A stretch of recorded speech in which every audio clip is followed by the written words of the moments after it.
And we're back here once again with another episode of the Cloud9 podcast, season 16, episode 8. So I hope you guys had a great day, and I hope you guys have a great rest of your week that is ahead of you. And in this episode of the Cloud9 podcast, we are going to be going over several topics. The first one will be on Las Ratones entering the LEC in 2026. And the second topic will be on Sentinels will replace 100 Thieves. And we will also be going over the situation that arose yesterday during the LTA North 2025 promotion tournament.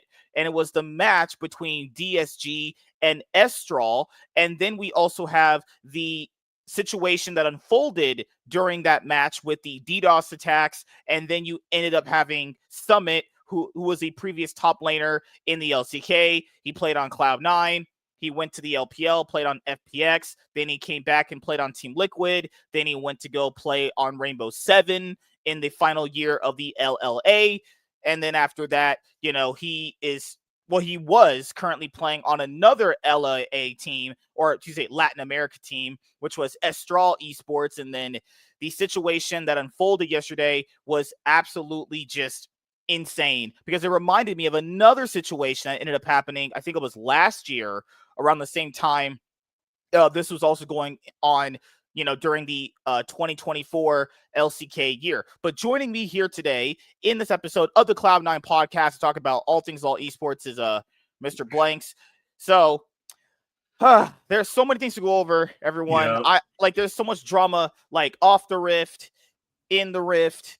Literally, the Los Ratones drama happened. Then you have the Sentinels drama happening. Then you have the DSG Estral drama happening. Then, in my life, my ex, she was like, I want to work out again. I want to go to the gym. So, went to the gym, and, her and her sister were working on her ass, or their ass. And your ex out here putting up search trap, tickle bitties hers.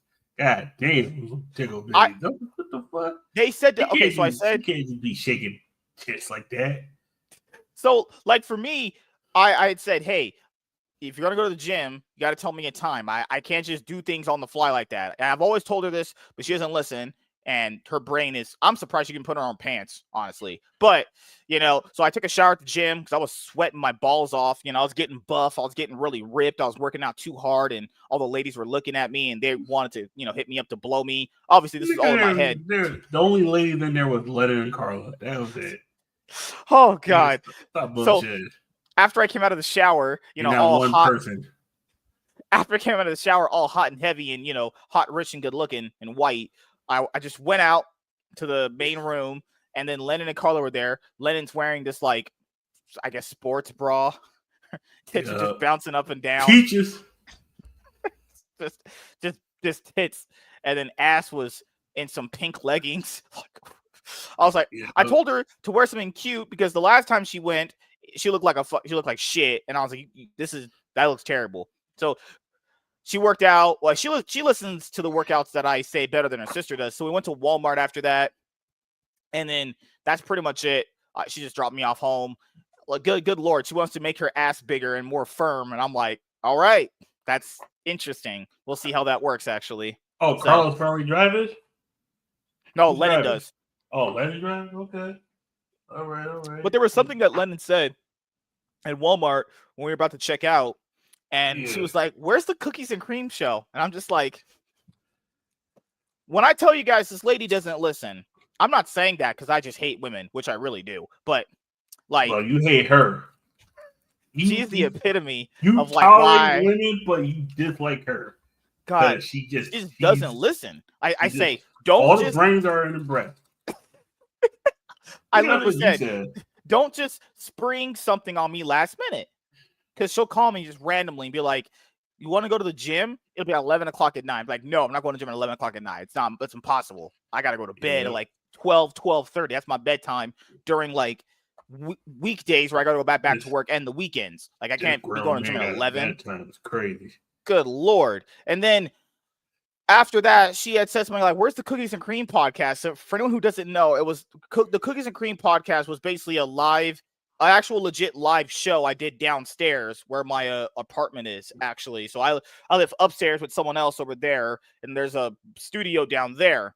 So me and James used to do the Cookies and Cream podcast in there in the studio a few years ago, and well, James just didn't want to do it anymore, and we did finally end off the last episode on 23 episodes like I initially envisioned, but I always kind of wanted to have a show like that. But the problem here is like I never actually thought it through.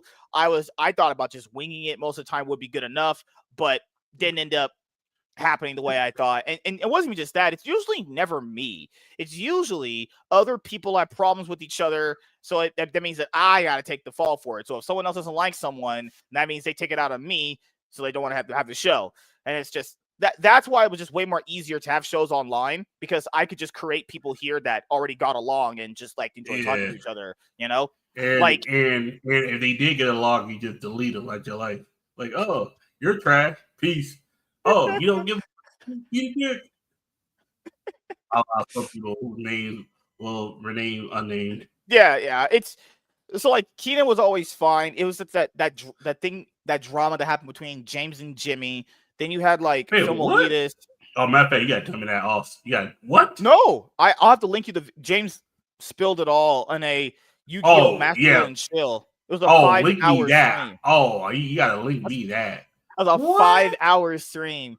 Oh, you so gotta not link this. me that. So not this current Yu-Gi-Oh! Master and Chill series. It was the one where I had it all docked. It was like it's an episode. It's episode 3. It's like 5 hours long. Just skip to the part where James comes in and then he just starts going off. It was just, oh my god. He was telling me stuff that I had never even heard.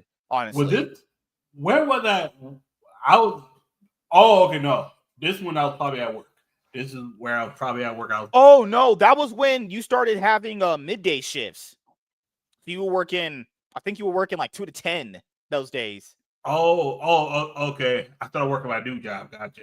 Yeah. You were. That's when they had you on midday shifts before they just switched you to fucking closing. Holy shit! Yeah. There are days you had to work mornings, and I'm like, yep, that's how it works. Gotta get up at 6 a.m. Fucking hell, you're not even alive at that point. Honestly, oh, no, dude, I'm not alive. Period. Like, but to be fair, James had always said to me privately, not going into specific details because he already did it. But for me, he had said he already stopped liking Jimmy a long time ago. He just never really said anything. Shit. So he just kind of got tired of him during the show and thought he was just obnoxious. That's what James said. I'm not saying I said these things. That's what he said. It's from his point of view only. I felt the vibe. I did feel the vibe between them two. It felt weird. And then the only vibe that was cool was you and James. Coming from my experience, James didn't give a fuck about Lennon. He tolerated Carla. He was cool with you and Keenan. I forgot when, but there was a rift between James and Jimmy. Then you had remember the Philmelitis stuff with Lennon. That shit was weird. That was just a weird ass shit. I like film. And the thing is, you called it too. I was like, I'll just sit back. And I met Phil in real life. I met Philmelitis in real life. He came to my city, and we didn't hate each other at all. It was a very fine conversation. But I tried to tell him that she is not a serious person. She is never going to be a serious person. She is just a moron, and she's everyone's girl. As evidence of what she was doing last night. I'm trying to get everyone's pussy. She said she was trying to get her Riz on last night while texting Enrique, while also texting Mauricio. You gotta realize girls like her. You don't like them. You fuck them, until you find the one. You gotta use her as practice. She's gonna be celibate for the rest of her life. I don't think she'll ever have sex. No way. Bullshit. Nor either her or her sister. Popping that pussy open for her nigga right now. She popping that pussy for Jorge. Jorge Jimenez. Jorge Jimenez. I'm trying to get her pop the pussy for Mr. Blanks. Oh, Orange Avenger said the last thing I want to do is hang out with my ex at a gym. Okay, well, I know people said they typically don't do that with their ex. I never envisioned that either. Believe me, two of my exes think I'm dead. That's me. I like to leave it like that. Just think I'm dead, bitch. Don't mess with me. Don't nothing. We had a relationship where, I never planned for this. Usually when I stop talking to a girl, it's pretty much just done. But with her and me, it was mostly like we didn't really end things off on bad terms, and it was just all right. It's not a horrible person to really just have no. It was just like Everyone Loves Raymond, where this show just stopped. Yeah, like it wasn't. Yeah. There was certain. I realized there was certain shows that never had. Certain shows have a series finale. Like people are moving out, or people are moving out, like Fresh Prince or Martin. Everyone Loves Raymond. Series finale is they go to the doctor. Raymond finds out he's not dying, and that's the end of the series. No, sometimes that's just how it is. Sometimes there's no big news. It's like your series finale for Cookies and Cream was. Oh, hey guys! It's like we're here, we're friends, and then that was the last show. Yeah, and then because I pretty much mentioned like she is an idiot, but I don't think she's a maliciously stupid. She's your idiot. But I was like, deep down, you care about her enough where you're like, you never gonna. I straight up think her boobs being that big has took out the cells in her brain. Oh, big facts. I would be surprised. I'm actually surprised she even knows how to put on her underwear. I'm actually surprised she knows how to do that. But I'm surprised she even wears underwear. Like from the shit you told me, I'm surprised she even wears underwear. Am I lying? Fighting out front. Last night I think a prostitute like shanked another girl last night. I think. What? Yo, yeah, so when I went to the gym last night with her, before I even got in the building, all these fire trucks and police cars over there. They said one of these homeless ladies shanked another homeless lady because like apparently I don't know, like she had sucked her fucking boyfriend off in the back of the dumpsters or something. I'm not kidding. Old people. This lady's 35 and she looks like she's straight up 68. I'm not kidding. Yeah, that's called drugs. Dude, this lady. I went to sell you go and sell your recyclables. I went to sell them one day, and this lady, I've seen her around. She asked this bald black dude looking like Lamar Odom, asking for a waterfall of his beer. I don't know why he let this ugly homeless lady touch his beer. She put her lips on it. He got up, not kidding, threw up, and just left. He was actually about to crash out. He was literally about to crash out so hard. It's the funniest shit I've almost ever seen in my life. That shit happens. Oh no, that's like when you find out your man fucked your girl. Oh no, see, that's your girl now. I'm good. Like Cookies and Cream is S tier. The actual ice cream, I actually love Cookies and Cream. I think ice cream tastes fucking amazing, honestly. It was one of your better ones too because it felt legitimate at that time because I felt like a lot of your panels, half the people were just bullshitting. I'm not gonna lie. Half of the motherfuckers was I think a lot of them were on the show because they saw how big the channel was. They wanted to just get subscribers out of that. That's usually they were trying to suck some of your clout, nigga. My clout was people gotta know I had no clout. I had no clout. Nigga, you had clout, man. They was trying to suck your clout, nigga. That shit was and it became like a cringy little circle jerk too. Like now, what's crazy is people said back in the day, all we did was agree on each other. Watch the new show versus that one, and you tell me Gray doesn't agree with me, Warren doesn't agree with me. King style can be varied sometimes. When you're on the show, we don't agree obviously. It depends on the topic. But it's nothing like, okay, we disagree. Right, that's it. No, keep talking. That's it. Like when they were disagreeing, it was like, no, you must agree with me, otherwise you're not. It's like, I'm not doing that. It wasn't even that. It's like you're wrong, and I'm gonna tell you why you're wrong. Even when you're right, it's like I remember the time. The fuck was it? It was there was a time you had a point. You and I had a point. It was correct, and then they were like, no, you're wrong. I'm like, you sure about that? Remember what? It was about the Disney Plus MCU shows. They said they are literally just wasting the shows with all these useless characters, specifically women. No one's going to care about this shit because these characters aren't interesting and they're just wasting money on them. And I think there was two dudes. I forgot who the names were. They were like, no, you're wrong. As evident now. Yeah. Do you guys think that Disney Plus write-offs? Looking back now from 2021 when we had that episode of that show versus now, do we now think these Disney Plus MCU shows are fucking worthless? Every single one of them, barring the one that people liked, just the one you'll like, All of them are worthless. They don't do anything. All Yeah. they do is waste time. Yeah, like back in the day, we went from watching Smallville, like 20 episodes long. Each episode, even if it was filler, was like pretty interesting, right? It was pretty entertaining. You go to these shows, worthless waste of time. Bullshitting. Every episode is bullshitting. No actual reason to watch these shows. And I was like, these shows are going to be a waste of time, and people are going to come to resent the MCU because of these shows. They're like, no, they can be worthful. But I always said the idea of the shows, the initial thought of them is great. The execution is all bad. And since we saw 3 of them, I was like, this is screwed. You can't come back from this. None of the shows are written well. All of them stink. But what episode? I'll show it right now. Give me a second. Why I haven't spoken to Jimmy in a long time. I have no clue. That was the same thing with like the Marvel TV show that the DCU film. It was DCU kept they should have killed the universe after Justice League failed. Just said fuck it.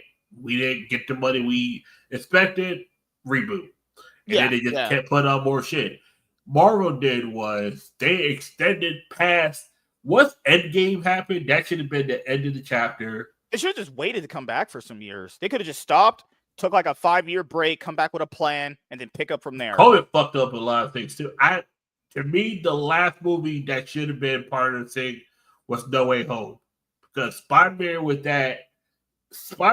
Marvel and Sony, it felt weird.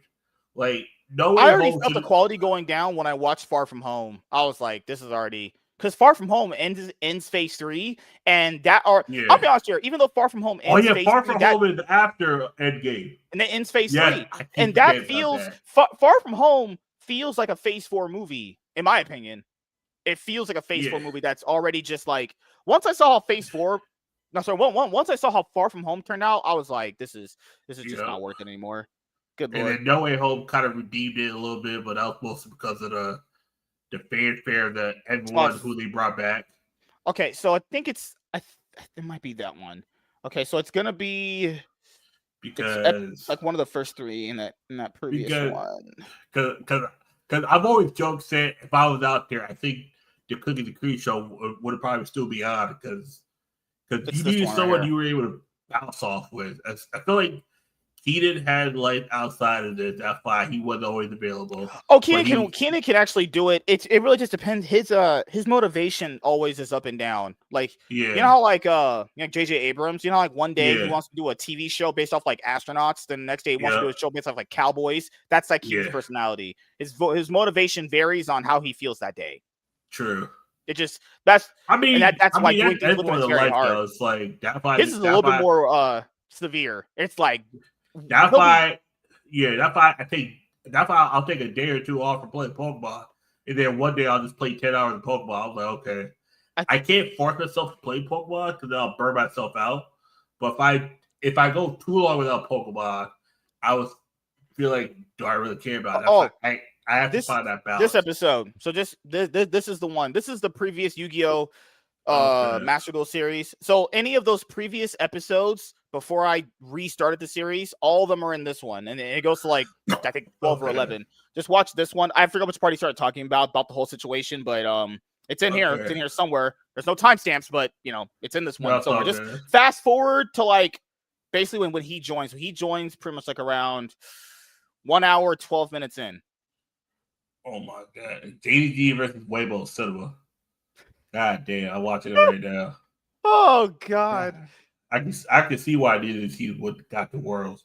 Oh my goodness. You were literally the only other person on the show. You were the problem then. Well, James was also the problem too, because he's not like super in depth going over most of the stuff. Like it sounds like he doesn't know. It's like, how like we know about, let's say, Fast and Furious, right? Because we watch all the movies, right? Let's say we know the drama, the box office. He doesn't know. He knows a good amount from just being around it so long, but he's not like a truly in-depth person with it. And he doesn't he also doesn't like going over the news of it very much because he doesn't find it that interesting, which is fine. Like some people just want to kind of like experience something when it's right in front of them. Which is kind of like what he likes to do. But I can't have that for a show sometimes because we're having a show. We're going over the current news. I want you to at least be interested in what we're going over because I don't want you feeling like you're gonna get bored sitting there. Like when Superman came out, you know how he was interested in the first trailer. Yeah. And then I think he saw the movie. After that, his interest just fade away. He likes kind of experiencing something when it's there, right? So it's like sports. He knows a lot about sports, maybe more than me, because he's super interested in sports and he watches them. It's because he also bets a lot of money on them. But I digress, right? He better be interested in spending as much money as he does. But also, he has the money to spend because I'm not spending. He said he spent thousands of dollars. I was like, okay. He said, "I'll bet you 500." No, this is a bet we had because we were arguing about T1 when he gave me a ride home like last week. He said, "I bet you $500 T1 don't make top eight in that Swiss format where you could pretty much get like 2 EU teams and an A team." He literally said, "Don't." He said T1 ain't making top 8. Now I did tell him this. I said specifically that predicates T1 getting through IG.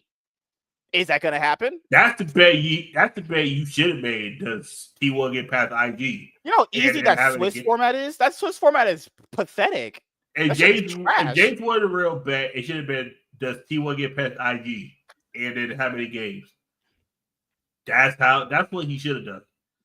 God. Well, Walter, that's the wrong show. Not Lolly. Lolly's disgusting stuff. No, but I'm pretty sure it's a typo. You meant Loki. Yeah, I think Loki. I think Loki just boring trash. Lowly, yeah, that's another thing. Well, thank you, Vito. Hey, oh no, oh God, Walter is apparently Vito. No, I'm kidding. God, I'm kidding. Oh, I like King of Fighters. I think King of Fighters doesn't get enough love, but Street Fighter and Mortal Kombat are usually the more better ones. I like King of Fighters. I like playing it. Tekken is also more popular too. If I had a nickel for every time the chat agreed with Mac, I'd have 10 cents. It's not about, but it wasn't about agreeing. People need to understand this. When we have conversations here, I like people here. At best is broken. Fucking best is broken, man. Like, this is what I like to tell people here. Even I have people here. The goal is to not agree with me. If you just do because that happens with people, that's fine. You're allowed to disagree. You don't even have to say you're going to disagree. I know people are just going to be disagreeing because that's just human nature and how that works, you know? It usually depends on the take because league is 50-50. Sports is 50-50. Well, sometimes we'll agree, but the reasoning we're agreeing is probably different. I'm still not giving up my Bronny James's stupid nepotistic hire. Dude, straight in one of the preseason games I just saw a few days ago, man shot 1 for 12. Yep. And then I'll agree he sucks, but you'll be like, oh, because he's double baby. No, because he should have stayed at college until his senior year. Oh, no, I don't disagree with that either. I don't disagree with that. I just disagree with the Lakers mentality of like, okay, we're just gonna bring him in to sell more tickets.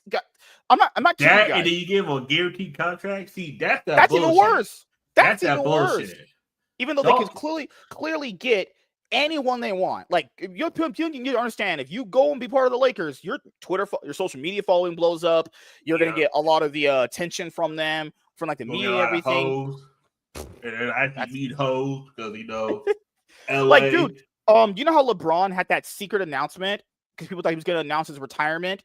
That didn't happen. What happened was LeBron announced that he was going to be doing some clothing line or some shit like that. No, he got to do Hennessy. Get some more nigga shit. Yeah. No, literally, get some more. And you know what happened before that announcement happened?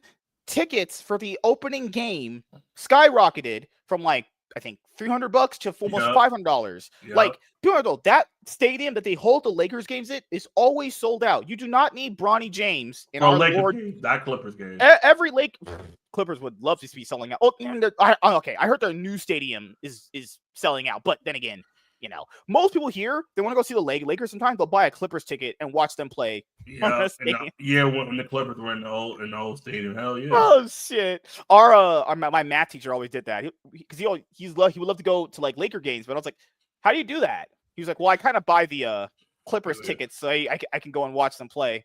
All right, makes sense. But it's just 35 kills in 30 minutes. What? No. I was like, you don't even need Bronny James to sell out seats. That stadium is sold out. Constantly. You don't especially not in 2025. You need, I mean, like last year when the Lakers got Luka ended up becoming like what, the player with the highest jersey sales. Yeah, Like, yeah, that shit was crazy. It was like, oh shit, Luka and the Lakers. It was like, yeah, oh, did Luka's get skinny? Oh man.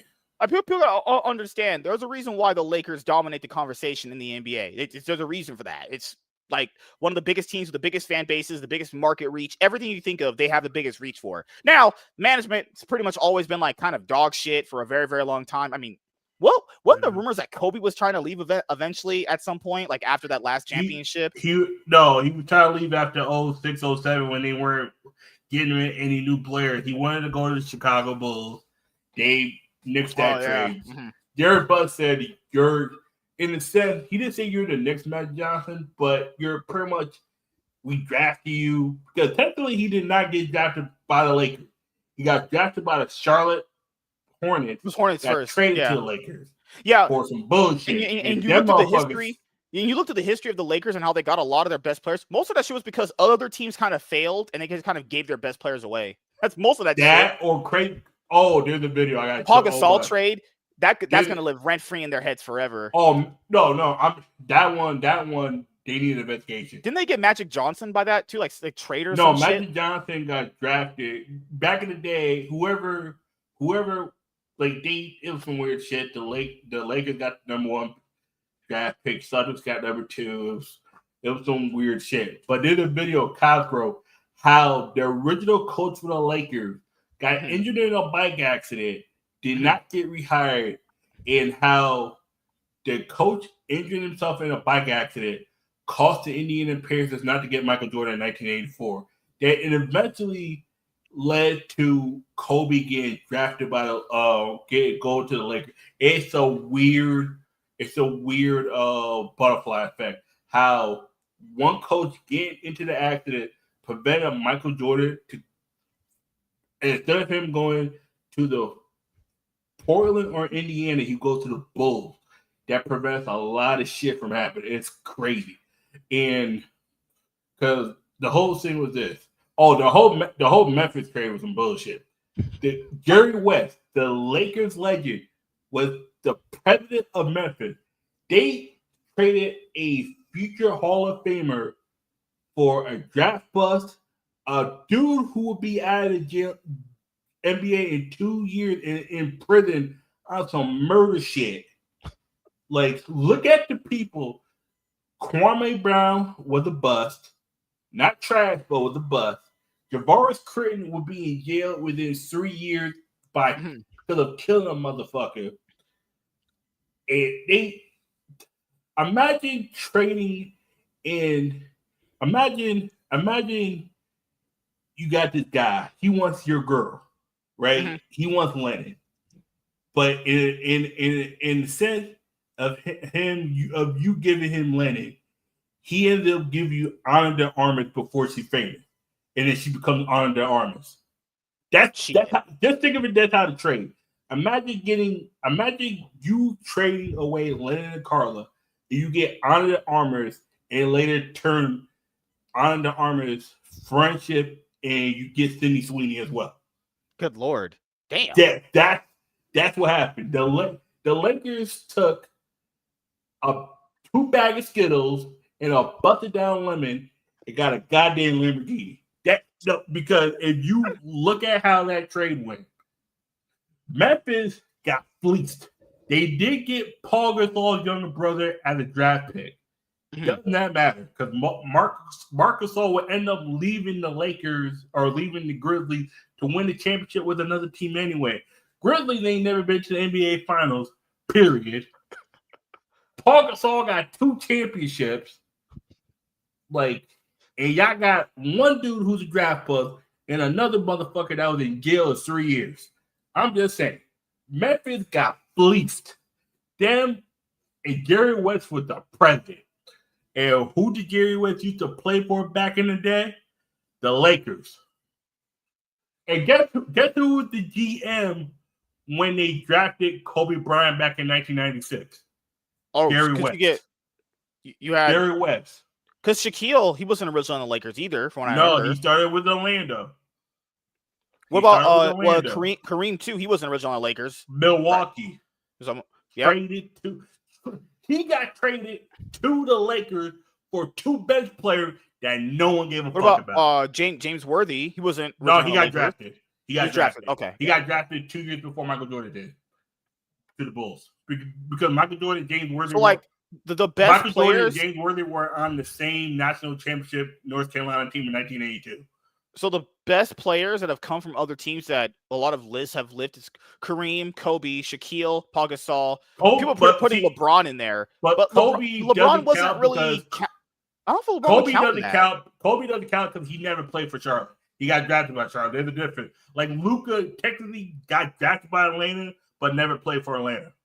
That's me. Kobe has been a Laker his whole life. Oh, actually, would you count since LeBron came from another team that's a big pickup for the Lakers? Like, I don't know. No. That one was like, wasn't his contract up at Cleveland? They just got him on the offseason?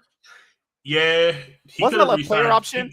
He's a player option to re-sign. Yeah, he had a player option, but yeah. I don't know if that one's up there with like the Kobe's and the Shaqs and the Kareems. Oh, no, not even close. One of the greatest players played for the Lakers, but one of the greatest. There's a difference. One of the greatest Lakers, one of the greatest players to play for the Lakers. 2 separate things. Kareem is both because Kareem played 10 years with Kareem played about 7-8 years with the Bucks, 9 years, and 11 years with the Lakers. Magic only played 12 years because he retired and came back. Oh, yeah. 5 championships in 12 years. Kobe got 5 in 20. 57. Imagine this guy wants your girl. Literally describing himself to you. Hey man, I'm just saying, man. I'm imagining. Oh fuck. Imagine getting a girl. It was like, but the whole situation is this. I just always found it odd that the best players that the Lakers have always had either came from someone else or they were just random lucky draft pick. That's all it was. Magic got becoming number 1, and then he almost didn't go to the Lakers, but he was convincing them, yeah, you should take me. And boom, they take him. And they win the same year he got drafted. Yeah, Jerry West is there, James Worthy, Magic Johnson. Yeah. If you want to talk about top 5 greatest Lakers of all time, Shaq's not in there because he won 3 championships. He didn't spend there long enough. Kareem's the only player who got drafted by another team that could be considered in the top 5 because of the longevity. He won 5 of his 6 championships with the Lakers. You got to give it to Dwight Howard. He made Kobe just crash out. That's legendary in itself. That's crazy to do. And then Dwight came back and then won the championship with the Lakers. Ain't that a bitch? It's crazy. Tell him when it was Kobe. But LeBron was able to win with Dwight. That's because LeBron is not as hard on. Because LeBron is not as hard on people as Kobe was. Oh, hell no. Words what Kobe used to like have teammates do, like to get in shape. Like you know why? Because he saw potential in him, and he was not wrong about Shaq. If you go look at Shaq from 92 to 97, if that Shaq was on the Lakers 5-peat. They win 2000. I forgot, the Lakers also had Steve Nash at one point too. That's crazy. Yeah, that was Steve Nash at the end though. That wasn't when he won the MVP though. It wasn't when he won the MVP. Yeah. If they would have had Steve Nash when he won the MVP, the Lakers could have won 8 straight. If they had Shaq and Steve Nash, they could have won. I don't think they would have got along. Dude, y'all have a horrible personality. Shaq is back in the day. That was horrible. He was a horrible person. He was just lazy. Issue with Shaq, you know what the issue is? Shaq was always the man in Orlando, and he was the man in LA, and Kobe was this young motherfucker, but Kobe was determined to prove himself. That's why him and Shaq was someone who already was who was talent gifted, he was gifted while Kobe had to work for it. That's why they didn't work. I think that situation will always prove to me that just because it looks like it's working on the outside doesn't mean they like each other on the inside. Like, it's crazy now. He actually looks back on that because I've heard him in interviews. He looks back on it now as like he really did like respect what Kobe was saying to him back then. But in that time frame, it was like you didn't respect what he was saying. It's like because he was the older dude. Yeah, Shaq is about 7 years older or 6-7 years older than Kobe. Yeah, because after Shaq left the Lakers, he went to Miami. He got traded to the Heat. Won there. He played on the Phoenix at some point, right? No, he played in Phoenix later. He got Okay. traded to Phoenix from Miami, and that was the beginning of his career. What was the last team he played for? I forgot. Celtics. Yeah, and that was Isn't that poetic? Shaq. Isn't that poetic? Yep, definitely Shaq was damn near 400 pounds. The last team he played for was the Lakers' biggest rival. And Yep. that's some shit. He can't make this stuff up, guys. It's just how this kind of thing works. Exactly. And that was when he was damn near overweight. Ron Artest, when he went to that crowd and he started beating up people. Holy shit. To the day. That cost the Pacers. That cost the Pacers the championship that year. Because the Pacers were looking like to be the biggest threat in the East. Because it was between them and Detroit. That was the only two teams. That's the last time the Pistons were irrelevant. Yeah, because after that, they've been fucking the Pistons. The Pistons were still decent. They went to back-to-back finals, beat the Lakers when the Lakers were crumbling, lost to the Spurs the year after. They were always in the conversation because every team was weaker. LeBron's team finally started, okay, let's lean on LeBron. LeBron's team should have not got to the finals of 2007, but Detroit was old. Boston wasn't there yet. Orlando was right behind Cleveland in getting all their players. Pacers were washed. Who else? The Nets were old. Knicks were trash. The East was ass. This guy's list. This guy's list is number 1, Magic Johnson, 2, Kobe Bryant, 3, Shaquille, 4 is Kareem. This guy's 5, Jerry West, 6 is Elgin Baylor, 7, George McCann, 8, LeBron, 8, LeBron, 9, Anthony Davis. Okay. 10, Jen Pollard. 11 is Gail Goodrich. 12, Vern Michelson. 13, Slater Martin. He has Paul Gasol at 14. Where the fuck is James Worthy at? See, this list is already invalid because first of all, Paul Gasol being 14 is criminal. Over Anthony Davis? He has Anthony Davis over Paul Gasol. That's crazy. That's insane. Where the fuck is James Worthy at? The fuck? James Worthy. Not on. I don't think he's on here. Oh, that's bullshit. Nope. Look at invalid. Invalid list. L. Like he's there. He's 17. Who the fuck is ahead of him? 15. Who's 15 and 16? Dick Garmaker and Clyde Lovelet. What the? You got niggas from the 50s. God damn. Well, James Worthy should be in the top 10. I'm gonna fuck the Lakers all the time. That's some bullshit. That's disrespect. That's disrespect to fucking no Paul Kurt Gasol. Fucking Rambis. I think Anthony Davis is talented, but Paul Gasol under him is just absolute. Nobody from the last 6 years should be in the top 10 Lakers all time. Yeah. Magic, the only person in Kobe would ever order. If Luka stays 10 years and he wins some championships, he has to win at least 2. He has to win at minimum 2. Yeah. If Luka can win 2 or 3 championships in the next 5 years, if he's going to be here, I might consider him for the list. But because if we're talking about, like I said earlier, they're eventually going to put Rui Hachimura in there, and it's like, God damn, we just be throwing games in that shit. At the end of the day, like I was saying earlier, like same thing with the Celtics. The greatest player to play for the Celtics and the greatest Celtic, those are 2 separate things. Kevin Garnett is the great Celtic, didn't play that long for them. He was a great player for the Celtics, but he wasn't the greatest Celtic. That would go to Paul Pierce. And out of those 3, like Paul Pierce was majority of long-time Celtic. Like Bill Walton was a great player for the Celtics, but he wasn't a great Celtic because he did like majority of his career wasn't for the Celtics. Like people don't understand when I say that. It's like there's a difference between a great this person and a great this. It's like right. But All right. So we're gonna get into talking about one of the big stories that came out earlier this week, and this one's really big. And it really is going to put me into a position where I have to defend Carmine Corp. I never thought in my life I would actually sit here and defend Carmine Corp and eBay. Now defending eBay is different because I dated one of their people before. She had some nice assets to her taco and tamales. So the big problem with this is how deceptive Riot can be, right? So we have to look at the situation from a business point of view because it plays into the favoritism that would lead into Cadrill's influence and Las Ratones, okay?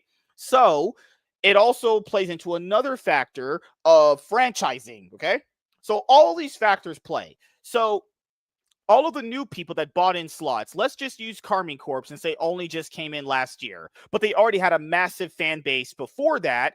And Kometo always talked about getting into the league. He always wanted to be in the LEC because of how much exposure you get to be in the LEC and how much all this other bullshit these guys usually be saying, right? So Carmine Corp waited until to buy, I think it was Astral's spot. I think they bought Astralis' spot for like $30 million. Now, I'm just going to just let you guys know this. Most of these orgs are not paying that up front. They don't have $30 million. They get, venture capitalists, you get sponsorships and investors and all that stuff, right? So Koi and Carmine Corp, Team Heretics, and BDS all paid near $20 to $30 million to get the previous slots in the LEC, right? So then Riot goes, hey, Los Ratones, I know you're really popular right now. How about you just come in for free? And then the EMA winner from this summer split can also come in. And then whoever wins gets to go represent the region at first stand. Yep. Whoa! Hold the fucking phone. Wait up. Hold up. Let me put some pimping in it. Nope. Wait a minute. Wait a fucking minute. Carmine Corp. I have to defend Carmine Corp. Holy shit. My life is over at this point. Why didn't they just let Carmine Corp just come in for free then? This is how you know this company is ran by fucking pieces of shit. And because people are like, MSK, Los Ratones, aren't they paying? No, they're not paying shit. They're literally just getting in for free. That's why people are angry with this. I don't like Carmine Corp. I don't give a fuck about their fans. Those fans are, as Vladdy said, they stank. Their breath stank. They're the European version of T1 fans. They're just the worst. I think Carmine Corp fans are absolutely just despicable, worthless pieces of shit. Oh, they're bad. It's much worse when it comes to Valor. Oh my god. Woo! You were getting banned in the chat for saying they suck. Hey, dude, I was getting death threats. I was like, first of all, you come to my house, I'm gonna beat the shit out of your fucking mouth. I was like, this is when Sackton was on the team. I was like, I gave him a benefit of the doubt, and by the end I was like, yo, this dude's trash. I was like, damn. Because someone was like, I watched the podcast here. I was like, yeah, Shaq is trash. I gave him the benefit of the doubt. I gave him the benefit of the doubt for like 3 months. And my big problem here with this is Los Ratones fans are like, but don't you guys want more viewership? Oh my God, you people are so dumb.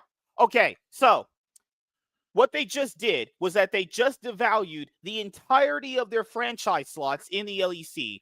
BDS, Heretics, Carmine Corp, Koi, and Navi. Navi just paid millions of dollars to take over Rogue slot. They could have okay, I'll go back to that point in just a moment here. So to stem all of this back to the main portion of this, they just devalued their own league. They just told every single owner who owns a slot, these slots are worthless. Do you want to know why I know that? Because I just gave away 2 more slots for free. Yeah. Casual's team's not paying. That other EMA team's coming up. And the other EMA team coming up is not paying. So if you want to run the league like this, Riot, give all those teams back their money. Do you know why they're not going to do that? They spent it all on God knows what. Who knows? Who knows? I don't even know what the LCS did with all that franchise money they got back in 2018 through 2024. I have no clue what Riot did with this money. All of this money that Riot's gotten through these franchise system that they have, right? From the LCK, LPL, LCS, and, LEC. I, for the life of me, can't tell you where the money went to. Maybe it went to some of these guys going to Diddy parties. I have no fucking clue, honestly. So this is absolutely one of the most dumbest decisions they've ever could do. The slots are worthless now. They just invite whoever's popular because they just invite where the biggest person at the time, and I guess their decisions just always fall into wherever the wind blows, right? And I know Crowny's point is like viewership and viewership. All right, cool. That's awesome. You could literally just invite, if you want straight up viewership to increase, well, this is the thing. This is why people criticize franchising. Why not just straight up add 2 teams, call those guest spots, add in Los Ratones, and add in the EMA winner, and have them fight for that EMA slot at the end of the year, like the LTA did with DSG. If you're gonna do that, and you need to charge Los Ratones money because everyone else paid money, Fnatic paid money, Vitality paid money. You know their investment ain't worth shit. G2 paid money to get in. SK Gaming paid money to get in. People be like, but SK Gaming is worthless trash. I agree with you. SK Gaming is absolutely dog shit. Utterly worthless. They ain't worth a fucking shithole. But their owner did pay tens of millions of dollars. Well, he got sponsors and investors to pay tens of millions of dollars. We can't use that argument because even the worst, useless fucking orgs in the league had paid money. They paid money to be here. You pay for the exclusivity of the slots. So Riot just devalued all the slots because Cajo's popular, Los Ratones is popular, and if you looked at Los Ratones' games, they lost. Like, if that's going to be the representation of them in the LEC, Crowny said they never even scrimmed an LEC team yet. Imagine when they scrimming. I showed Chaz these videos where they're arguing in VOD review. Just imagine a world where they play a scrim block and go 6 and lose 0-6 to G2. Just imagine that world, right? Just imagine a world where they feel like they're better than SK and they go like, I don't know, 1-5 in a scrim block against SK. Shit, not even that. Imagine them going 0-6 versus Larson and Navi. Well, Larson might not have a job by next year, but yeah, true.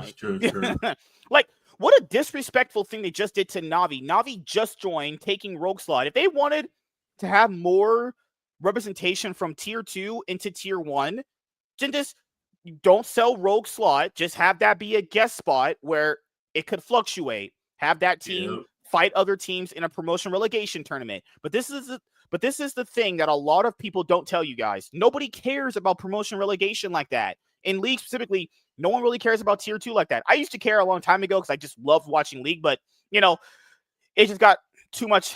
It was too much time investing all that time watching that and all the time watching everything else too, so it just became too much. But you look at the viewership numbers between DSG and Astral to promote into the LTA, and you look at the numbers on EMA teams too. If Los Ratones isn't playing, no one cares, actually. Like, this notion that people want to see Tier 2 teams fight against Tier 1 teams, I think is just stupid. I think it doesn't make any sense logically, and it doesn't also have any merit to it because if you want to watch those Tier 2 teams right now, you can do that right now. Nobody does. Nobody cares to watch EMA teams. I'm sorry. Nobody cares to watch LCK Tier 2. The only reason why anyone cared about watching LCK Tier 2 was when Reckless was playing support on T1. Did anybody really go and watch any of that shit afterwards? Probably not. They probably don't even know who's on T1's Academy team at this point, besides, like, Smash. That was only because he came up to play for Gumayusi earlier this year. So, any Los Ratones fan out there going like, but we're needed to save this league. No, you're not. Karmi Corp has more fans and more viewers. I don't like them, but that's just how Koi has more fans. Them taco tamale burrito makers all got more fans. Ibai is top 5 streamer in the world. His streams get like almost 2 million people. Like, I'm sorry. Like, and keep in mind, Riot probably heard through the grapevine that maybe Los Ratones was going to disband after this year. So they were like, well, we got to keep them around for viewership. Let's just add them to the league for free. Why didn't you charge Cajo then? You charge everyone else $10 million. I think Navi paid like $20 million for their slot. Oh, Cajo, you can just get in for $0. Yep. And that's the not really, that's the sad part, but you look at Los Ratones, you knew right. Yeah, nah. Like, I'm not even in favor of like all these orgs here, and I get the argument that the franchise league could be stagnant, but yeah, I want people to understand, because people said traditional sports are like this. No, they're not. esports, like esports, and whenever I've seen it has promotion relegation. Minus when they became franchise, obviously. Like I think there's a few European sports scenes with relegation. But okay, let me just poise this right here. Let's just say the NBA adds 2 teams for the East and the West into the actual conferences. I'm talking like the collegiate teams, like the college team. Let's just say they add them in, right? Though that college team gets completely dirt. Let's say these college teams go, well, how many games in the season? Isn't it like almost 80 or some shit? No, NBA is 82. College is about 40. Okay, so let's just say this college team goes 2-78. Let's just say that. Oh, Jesus. Was that really worth it at all? Was that, and like nobody even is gonna care. Nobody's even gonna care about these college teams. Like I'll be honest here. When you're watching the NBA, you're watching like NFL. Does anybody care to watch like college games? I don't. I mean, college football is a little more different. That one kind of has a pretty huge audience there. But like, whenever I see like, I'm not this person that wants to see like tier 2 people face tier 1. I mean, maybe having this in like a more of an open circuit format. Sure. Like at the end of the year, if you want to do like an open kind of circuit tournament where you have EMA teams face off against LEC teams and like a Kespa Cup kind of tournament to finish the season off, sure, do that. Like that's a great way of, potentially showing off players that people would never obviously hear of. But doing it this way is horrible. But people said it's just going to be for the winter format. Sure. Hopefully. But they just, and keep in mind, we do not, hopefully, right? Riot said Fearless Draft was only going to be the first part of the year. Well, that changed. That all changed, honestly. So keep in mind, if Riot likes the viewership that Las Ratones brings in, who's to say that they don't change this shit up for spring? Because someone said, well, they're doing it in the split that has the least, that doesn't matter at all. People are so fucking retarded on how splits work. It doesn't matter if you don't think winter is valuable. The point is that they literally devalued every single slot and told and threw a giant middle finger to every single owner that paid millions of dollars to be in, but Las Ratones gets in for free. That's why people are angry. It's not because Las Ratones exists or is in the fucking league. I'll be honest here. They're not good. They're not going to win. Bows, all that team is going to get booty fucked. Caps was out here clapping Nemesis's cheeks like years ago. That's not going to change, obviously. Mm-hmm. Like Caps was out. Like there was one finals Nemesis was better than Caps, but that was like just one. But Caps going to be like in that booty hole, taking that ass, like Diddy. So, I mean, honestly, Las Ratones is about to be like, let's say there's 7 teams. I think they barely squeak making playoffs, honestly. I think they get close, you say? Yeah, I think if they let 7 teams in for playoffs or 8, because it's going to be 12, depending on the format, because, depending on how crazy that shit usually is, usually never the fucking same with these places. I think they barely squeak in making playoffs with maybe a tiebreaker. I generally don't think their team's that good. I actually think they're not good at all. You watch their VODs. I watch their VOD reviews. This team hates each other. I know. And Reckless, he was like, well, I don't like it when we talk to each other this way. What else more information do I need to go off of then? He literally said they talk to each other like they hate each other. That team, guaranteed, when they scrim and they go 0-8 against G2, 0-8 against Fnatic. They just lost the series. They lost. What was a statement by Riot? It's like, we can allow Las Ratones to be inside the league. They just lost both series in a row today. That's going to be the quality we're going to watch them play in the LEC? That's worth it? But it doesn't matter because viewership, right? Because Riot did such a bad job at mismanaging how to increase the viewership for the league and everything. And the reason why Europe got so much bigger with viewership is because, Fnatic World 2018 finals, G2 Worlds 2019 finals, G2 semifinals the next year, G2 semifinals constantly. G2 MSI win G2 MSI, right? G2 when they almost beat T1 and MSI last year, at least that the round before the lower bracket round where T1 fucking fist. Holy shit, that was bad. God damn. You knew G2 didn't want Mickey after that series. They were like, all right, okay, we're done. We're out of here. We're out of the Mickey business here. But like when Europe is not competitive on the international stage, viewership goes down. And that happened with NA too. So now, and I get it, viewership is kind of the biggest indicator of all this. But I'll be honest here. I don't think Los Ratones is going to make that big of a dent in the viewership enough to the point where it should destroy competitive integrity. That's literally just destroying competitive integrity. And we know Riot's on some bullshit with that when we get to the Summit situation later on. So, sources. Oh, my gosh. God. Shit. Woo! Damn. This company just taking L after L. You love to see it. You can't spell League of Legends without L, capital L, when you win or lose a game. And their abbreviation is League of Legends LOL, because we're constantly laughing at them. Oh, like, really? LOL? Sources, Riot to launch new 2026 winter format with 10 LEC teams, Los Ratones, and the EMA Masters Summer Champion. 12 teams will compete for first stand.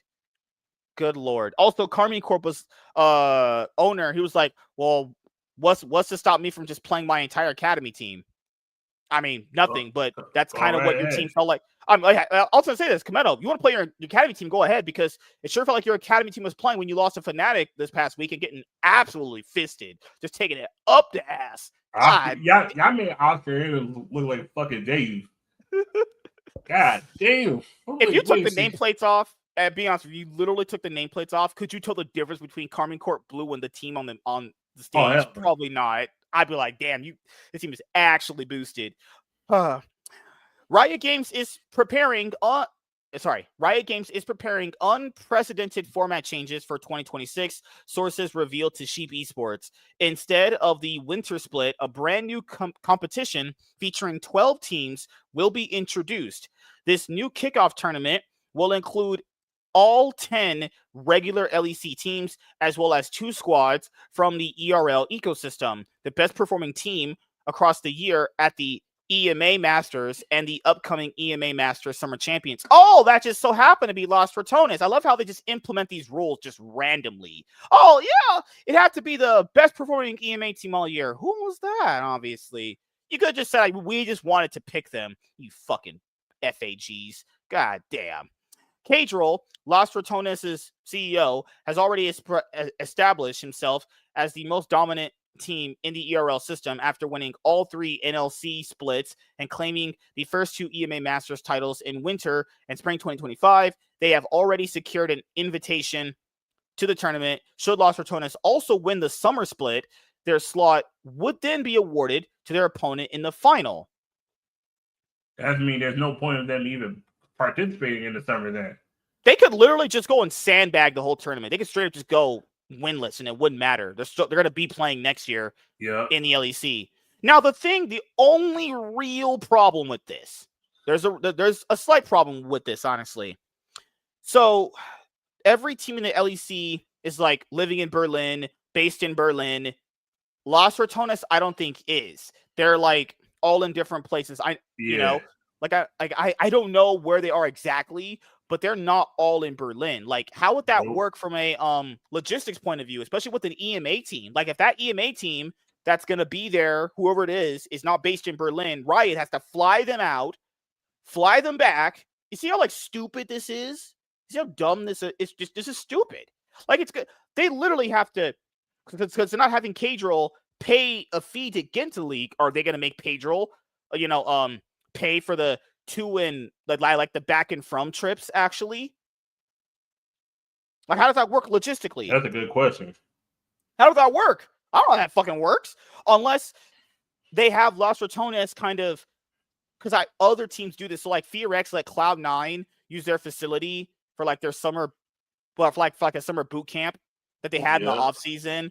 I know other teams kind of collaborate and have like boot camps with each other where they kind of use each other's like facility. So maybe Los Ratones just gets to use G2's facility if they ask. I don't fucking know how this works. Like, god damn. True. You know?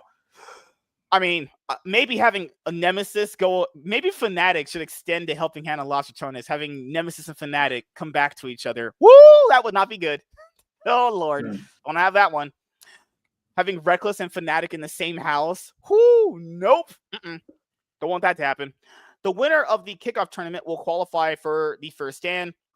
Riot Games' first international event of the year, scheduled to take place in Brazil in 2026. This means an ERL team could, in theory, earn a place at an international competition and face off against champions from other major regions. For context, the first stand debuted in 2025, where Hololive Esports defeated Karmine Corp in the grand final in South Korea. Yeah, this was also in the worst fucking tournament they've ever held. Not gonna lie, that was the worst formatted tournament I've ever seen in my entire life. And this was the one tournament in League where there was no doubt, thought, or concern in anyone's head that Hololive wasn't going to win at all. There was no pressure, no even pressure. Like nothing. There was no reason to believe they would even lose the tournament, given how the quality. The one team we saw could challenge them got dog walked by Hololive. Top Esports. We saw Top Esports was going to be competitive. Hololive dog walked them. Like, just like the only team that we thought could do it. And you know what's crazy? Riot took away lane swaps right after that patch that was first time. That means lane swaps just went away. That was Top Esports' bread and butter in the winter split. Was they were really good at lane swaps like Team Liquid. They threw that away. Team Liquid and Top Esports just ran it the whole tournament. Love to see it. Yep. According to our sources, teams set to compete in EMA Masters have not yet been informed of these changes. It also remains unclear what would happen if an academy team, Karmine Corp Blue, Vitality B, Giant X Pride, or Los Heretics, were to claim one of the slots. Yeah, how does that work though? Because it was mandated. Okay, so a lot of the owners asked Riot to make it optional if they would have an academy team. Remember that whole academy team situation we went over when like Sean used to be here? So the academy team situation was basically owners didn't want to pay all this extra money to have an academy team. Okay, fine. So they made it an optional thing. You can have one if you want to, or you don't. That simple. What happens if any of those academy teams from teams in the LEC franchise make it in? Imagine a world where it's Karmine Corp Blue in a semifinal versus the actual Karmine Corp. Ooh. How does this not shit on every bit of competitive integrity to ever exist at this level? Honestly, if any of these teams get in. Honestly, Karmine Corp Blue would be the only team that would actually face their own counterpart because others are garbage. Vitality's been horseshit. That would be crazy. Yo, the Final Four is Karmine Corp Blue versus Karmine Corp. It's like, Karmine Corp Blue, we're going to need you to, follow the sword for this one. Suck my dick. Yeah. Who's on Karmine Corp Blue now? I don't fucking know. The last time I paid attention to them was when they had Linkus on their team. Yeah. Oh yeah, Linkus. Linkus versus Yike. oh no! Today they had Yike apologize to the Karmine Corp fans in like this weird hostage situation. I was like, "Fuck!" Man had a gun to his head. Holy shit! Sorry for not getting to Worlds. Nah, motherfuckers. Talk all that shit. Now you gotta eat a dick.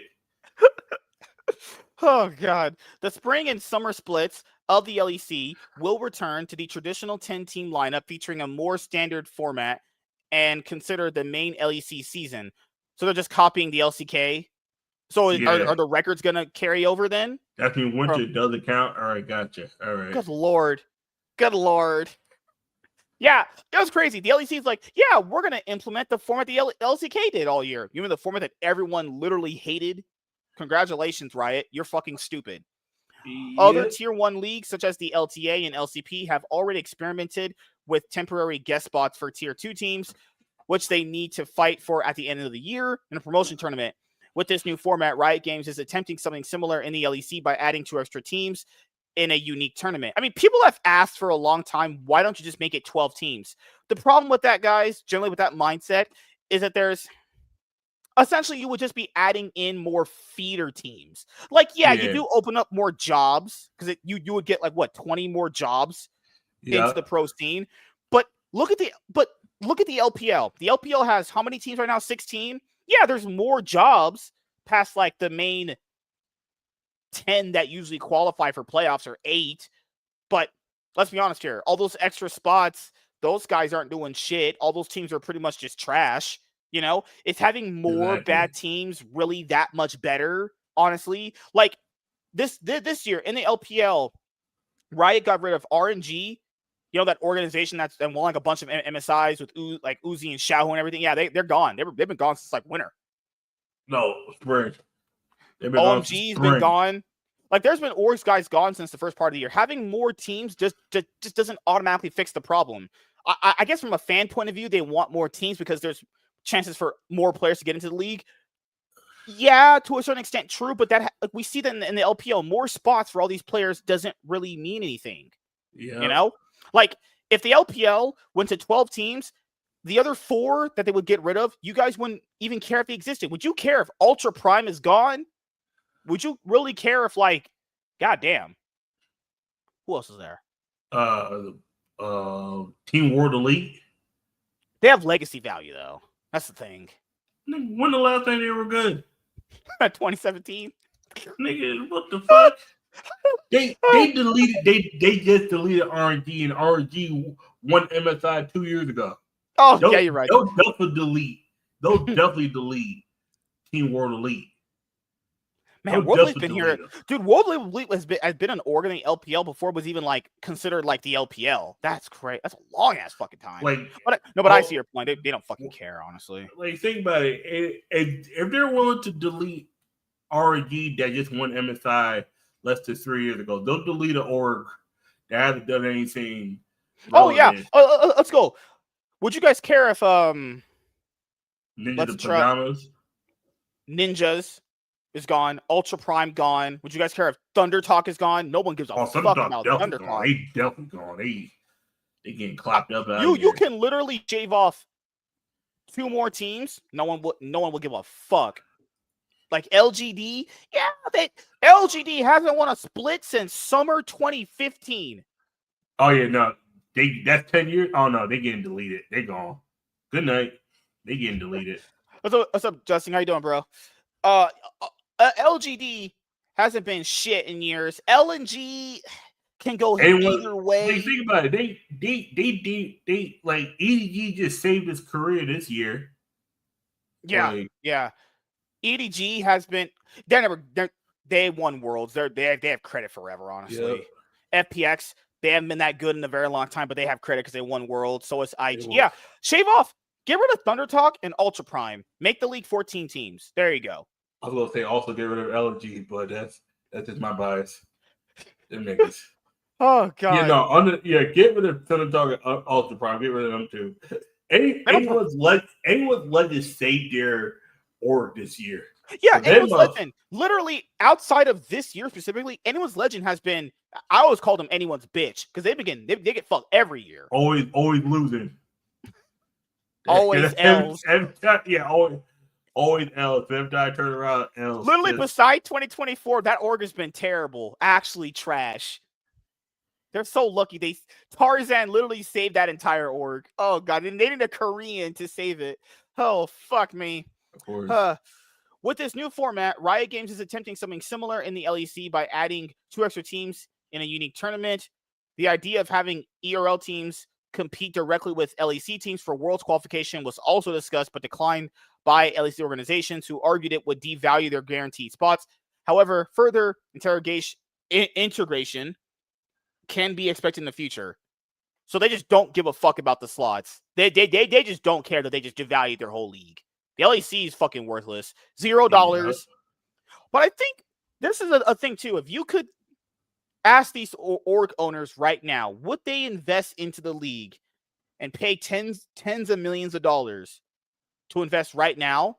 If they knew now what they didn't know then, would they do it? Probably not. They know it's not worth it.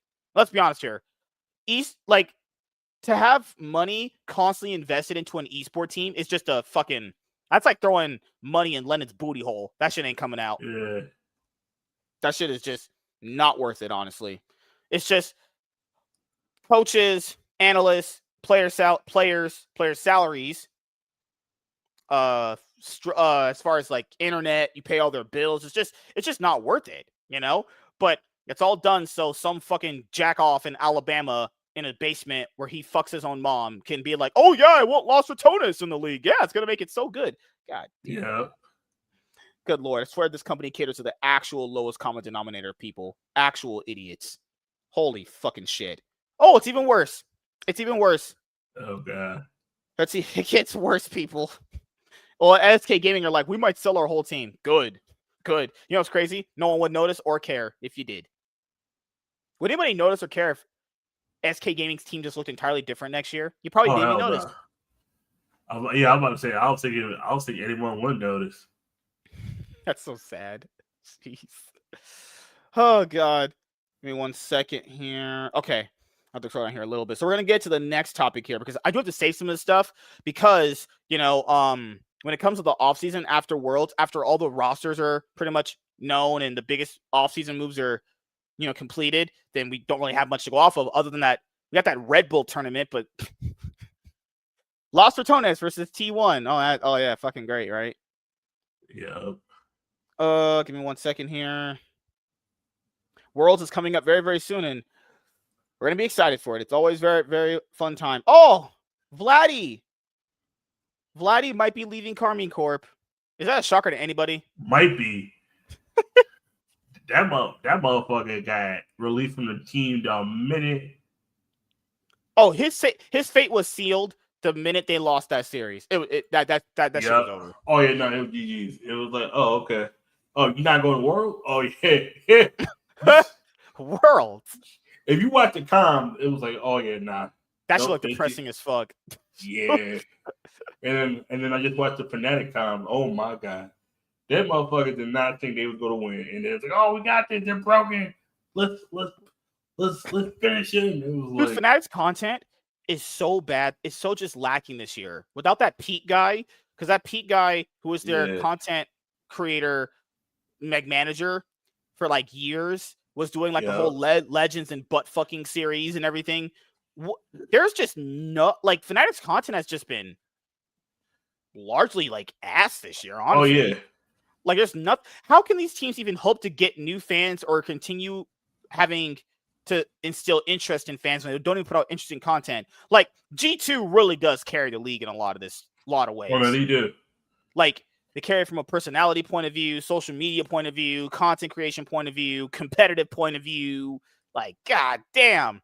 Like that's why I don't even know if they're gonna be able to make top 8 this year because they were not challenged at all in the LEC. Like when I saw them play week 1, I was like, they're the best team. There's no I felt like they got challenged early on when they do try to figure it out, and then I think eventually they got to where they needed to get to.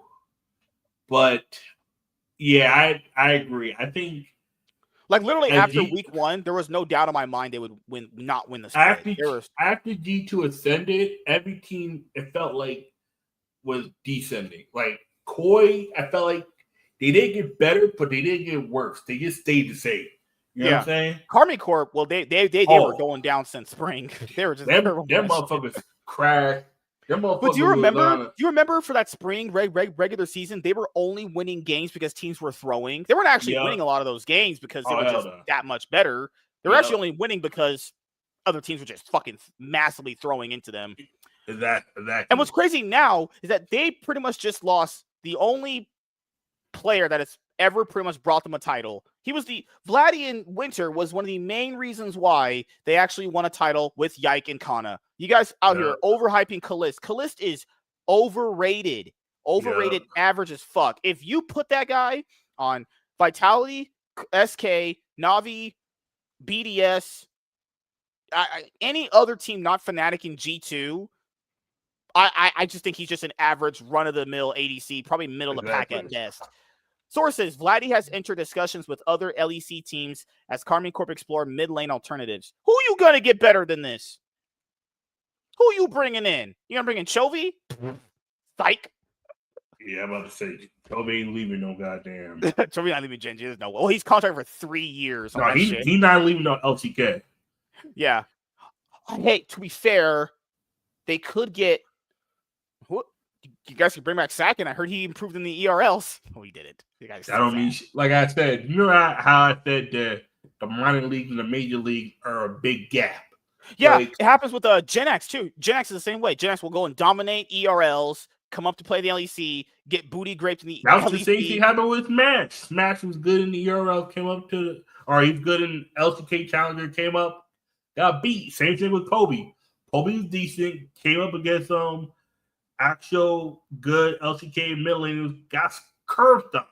Mm-hmm. Like, how many times have we seen it's bad? It's barely enough for Faker to take on Chovy. You want Kobe to take on Chovy? Kobe. Remember Kobe's that game he barely played against beating. remember that game he played against KT where he was playing Nico against Jace? That Yeah. might have been man got gapped into oblivion. I was like, I feel so bad for this guy. Kobe was barely beating Vikla in the LCK challenges. Vikla. And you're telling me he was barely beating a menace before he left for military retired. He was barely beating a menace. And you're telling me that you telling me, oh, Kobe can take it on Chovy. This nigga can't even beat BDD. Get the fuck out of here.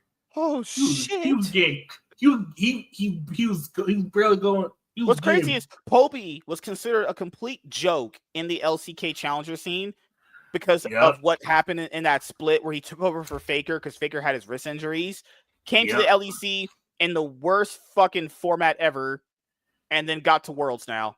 Yep. Like, oh, jeez.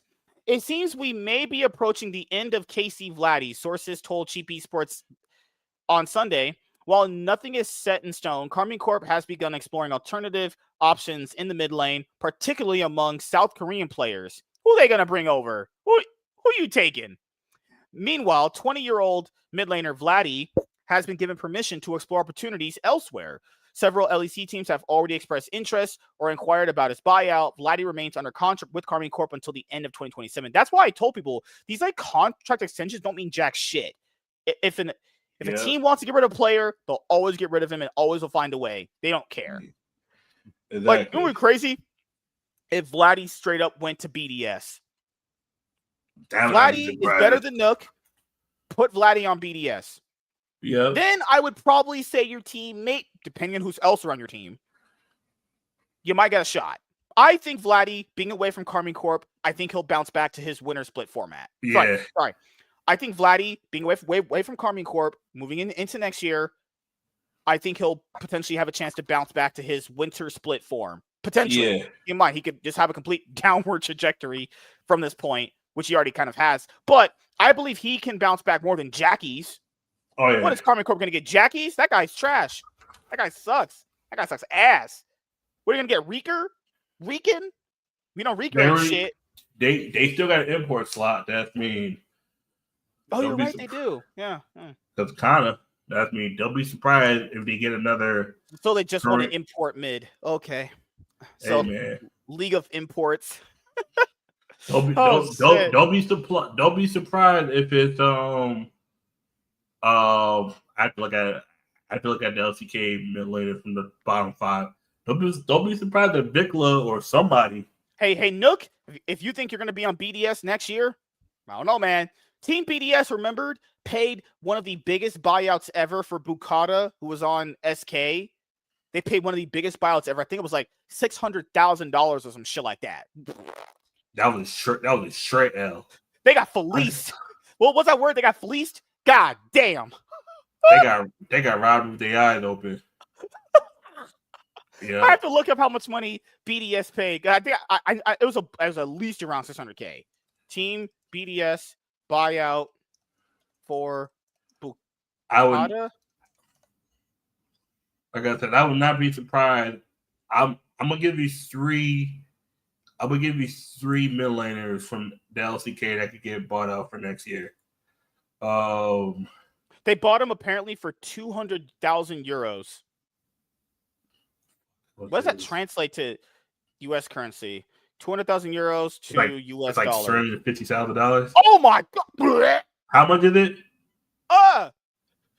That's $232,396. God damn. Okay, I was way off. Oh shit!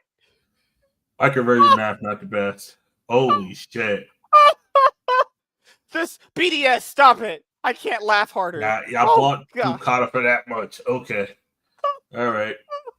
Only to play 4 games. Hey, man. Vikla might be on the market for next year because let's not go crazy here. Hey, if they want to pick up somebody, they're gonna have to look at the LCK Challenger was too. Diabol is very good. That's a very good ADC. Nah, Diabol's gonna cost too much. But he can't play. He's not for Karmine Corp. He's an ADC, but some top team is gonna KT. It's so sad. Diabol is not gonna be at Worlds, but Duck Dom is. That's just so sad. That's fucking how hell. It is.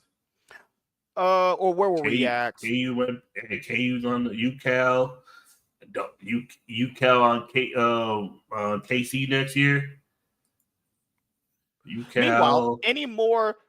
Meanwhile, any move would require Bulldog. Hey, KC Bulldog. Yeah. I have to say, man. Hey, man. Meaning any move would require negotiations over a buyout fee. Still, signs point to him likely finding a new home in the coming year. I think he should just go to BDS, honestly. That's where he should go. $200,000 buyout for Bukata. Jesus Christ. This potential mid lane search comes at the end of what has been an up and down year for both on and off the rift for Karmine Corp. The Blue Wall began its LEC season in the best possible way, lifting the Winter Split trophy with a bold lineup that combined veteran leadership in the jungle and support roles with raw homo talent with a Korean import in the top lane and 2 rookies as carries. But after the title run, KC never quite managed to replicate the same level of success. Spring ended in disappointment with a bitter third-place finish knocked out by rivals movie star Koi. Summer brought more heartbreak as the team's World's Dreams was shut down by Fnatic, preventing them from qualifying for the tournament for the first time in their history. With each split, cracks began to show with the roster stability and the club's internal management. One of the season's defining storylines involved mid laner Vladdy, whose relationship with the organization and its passionate Blue Wall fan base rapidly soured. After spring, Vladdy drew heavy criticism for bluntly stating on Twitch that the majority of the fan base of this org is by far the worst I've seen. That was a quote he said.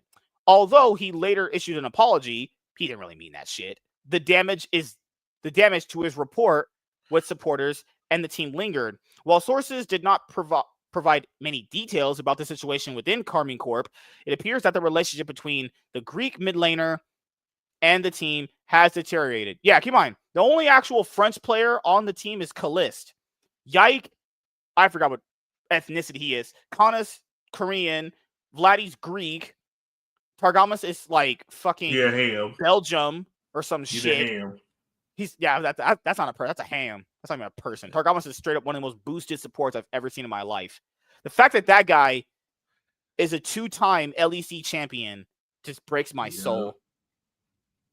Vladdy joined Karmine Corp in January 2024, started with the academy team in the LFL before being promoted to the LEC roster just a few months later in May. Despite the ups and downs, he played a key role in securing Karmine Corp's first LEC trophy and deserves recognition for his contributions should his departure from the organization be confirmed. Oh, it's confirmed. Whenever a player is like, I'm open to other opportunities, over. GG's. Might as well just wrap that up. Yep. Like right now, I'm pretty sure you guys have all seen on Twitter a bunch of these coaches and players are like, yeah, I'm looking for opportunities. Yeah, it's like things they don't want to stay. That's how that works. I'm looking for opportunities. Yeah, I'm about to get fired, but yeah, I need your support before I get kicked the fuck out. Oh, God. Let's see. What in the world? What the world's guy doing? All right, no. Okay. Last topic tonight we'll cover is we finally have confirmed who is going to be the newest org joining the LCS come 2026. And it will be Sentinels, who's very popular currently in Valorant. And from what I remember, Doublelift's girlfriend Lena also still works for this organization. I don't know if she still does, but last time I did hear about Sentinel's name, I heard they still have Lena. So imagine that. I'm pretty sure Lena pulled some strings to get Sentinels in. Or maybe it was the fact that maybe Sentinels has a pretty huge size fan base from Valorant, and they think like, okay, we can just kind of convert those Valorant fans to League fans. I don't think it's going to happen, Like, they're going to have to build a fan base from League from the ground up, unless the Sentinel fans that like them in Valorant just are going to be fans of their League of Legends team, which, you know, is probably going to happen as well. And they're just, people said they're just giving Sentinels their spot for free. This is how you know average people don't know what the fuck they're talking about. First of all, the LCS franchise system that was from 2018 to 2024 is over. They moved to some sort of like disgusting ghetto Valorant partnership, right? So you have your partner teams. So you have like essentially 7 partner teams and you have 1 guest spot team. 100 Thieves sold the slot back to Riot. So Riot kind of gets to basically boot them if they feel like it or keep them. And they chose to boot them, right? That's just the reality that happened when they sold their slot back, right? This is not the same as the LEC. Not even close at all. Like essentially, Riot just handpicks whoever they want to be in the league. That's it. With that kind of specific spot and how that works. You have the relegation spot that DSG is holding, and then you also have the spot for 100 Thieves, which is the guest partner slot. The relegation one can be any team, depending on the promotion tournament results. 100 Thieves' spot is just like, if Riot wants to get rid of you, they kind of can, because you're just a guest pretty team. much you're not gonna get relegated, but if you your future is uncertain. That's what they mean. Yes, yeah. That means you won't get relegated, but you might just get straight booted. It's like, what's worse, relegated or just get straight booted? I think I say straight booted, because you could invest all that money into a roster and team and just randomly Riot just announces, yeah, we just kind of don't like you anymore. Here's a new team. Yeah, they didn't want to commit long term. Yep. Jeez. So, sources, Sentinels to join the LCS, replacing 100 Thieves. Sentinels already played an NA LCS in 2016, 2017 under the name Phoenix 1. Phoenix 1? Damn, I haven't heard that fucking name. Yeah. Long ass time. That's a very old word. God damn, you'd have to be there for that one. Sentinels is set to join the LCS in 2026. Sources tell Sheep Esports on Sunday they will be taking over the spot they will be taking over the spot of 100 Thieves, who are officially exiting the scene at the end of the 2025 season. Riot Games has chosen Sentinels as the replacing team, allowing them to enter the LCS without paying a franchise fee. Yeah, that's also disrespectful too, because to that extent, Cloud9, Team Liquid, Dignitas is a little bit different. Who else is fucking here? And that's the thing too. It's not about the franchise fee with this one, because they actually changed the actual system. It's like, what did they do with all that money? Like, what did they do with all the millions of dollars they got from these teams? That's a good question. Literally couldn't tell you, honestly. I literally don't know. I mean, they probably use it to make Valorant, 2K Knockout, Teamfight Tactics, that new card game they got that's going to probably fail in with about 2 weeks. You guys think a Riot Games fucking trading card game is going to work in 2025? 2026 when it comes out? I think it's in... I think it's still currently in beta. You guys remember Legends of Runeterra? Yeah, no one does. That shit failed. Yeah, that was a mess. God. And if Riot wants to have a system like this, they need to essentially add the AKA actual Project L. That was the best name they ever had. What needs to happen for this, if they want to actually bring viewership back to the LCS, what they need to do is get the most popular NA esports franchises. So that would include bringing in FaZe Clan. FaZe Clan's pretty popular. Bring them in. Add them in. Though they would definitely bring viewership. FaZe Clan, viewers. You guys wouldn't want to see Cloud9 versus FaZe Clan, for a league team? That'd be pretty big. I would say last year. I don't know about this year. By the time you get there, if it was this year, maybe. Like, FaZe playing in that weird space where a lot of people are not watching them as much. I think... Like people said Optic. Optic was in the league, but there's no way they're coming back. There's no way. They just don't see that. Luminosity Gaming, maybe. Luminosity's in the promotion tournament. They might... People said they might upset DSG to make it in. The problem with that Luminosity roster is it's Fate God, Tomo, Insanity, Fat Ass Zazel, and Tactical. All of those guys, people said were paycheck stealers. So what do you guys think is going to happen if they're in the actual LCS? I mean, but people say DSG's but the paycheck stealers. Like, Yeah. I It's the mean, battle of shit. the paycheck stealers. God damn. Holy Yeah, shit. I'll be honest here. They should just make it 10 teams. Bring it back to 10 teams. Let actually just let Estral in. I don't like Estral right now. Estral is gonna bring a decently huge fan base to watch their games. And I think you should just add Luminosity then. If you want to, just add them. This is my thing. I would try to see one of the seeds actually want to actually stay, but it seemed like they were just done. I think company wise they were done. I think Nature was just done with Riot's bullshit. And I really can't blame him too. Like this company. I mean, he's still with Valorant though. That's the thing. Well, keep in mind in Valorant, you're not paying a franchise fee to be there. Oh, that's true. Valorant, you're handpicked, remember, and you get the stipend bullshit. Yeah. Also, I think he doesn't really enjoy League anymore. He hasn't talked about League or streamed League in years. And honestly, I could go back to the moment when he stopped giving a fuck about League. It was 2023. You know what I'm about to bring up. Yeah. When Bjergsen, how you say his name? Yeah, Bjergsen. Yeah. Bjergsen. Yeah, when he announced his retirement and told no one. And then they weren't even top 4 in either split. You could tell he was like, I got 2 washed up motherfuckers, 2 rookies that were burnt out and closer, who got burnt out because of the old veterans. Like NRG's not coming back. NRG just got their paycheck and left. Who's the mid laner they brought in to replace Bjergsen? It was Quid, remember? It was Quid. It was Quid, yeah. Yeah. And then Quid, he was playing so scared he didn't want to get fired, but then he got really good the following year. Because to be fair, he was not playing Double left. I'm about to say what's Double Lift left. Once Double Lift left, Busio ended up winning like 3 titles and shit. and then Double Lift had to say, yeah, I was the problem. I'm still not taking back what I said about Busio. He was bad before. He got better over time. He was not good before. I think he got better once he had someone that was. Do you remember those Busio Rumble support games? I do. Those were. That was some more bullshit. That was because no one was fucking. That was the one thing Double Lift said was right. Sometimes you gotta reel him in because he have all these ideas. You were like, that's good, Busio. You realize this motherfucker's too smart for his own good. Sometimes you gotta be like, yo, nah, cut that shit out. Fuck wrong with you. Why you doing this? Because Busio would just be on some bullshit. Busio was just on, oh, I'm gonna play this. Oh, you remember when he saw Carrier did this? I'm gonna play a Zero support. I'm like, that's the legendary Zero support. Oh God. Fuck, that's terrible.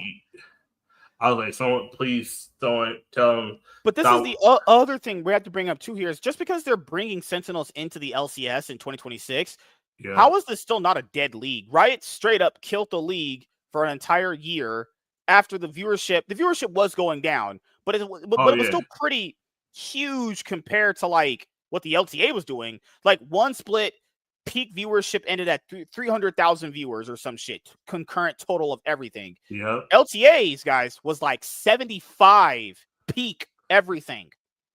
You knew that shit wasn't sustainable. Because it was never about the LCS name that was ruining. The LCS name wasn't the reason why the region was terrible. Region's terrible because Riot has just mismanaged everything. Riot Games has chosen Sentinels as the replacing team, allowing them to enter the LCS without paying a franchise fee. As a reminder, the LCS will rebrand in 2026 or go back to its original branding after the LTA experiment in 2025.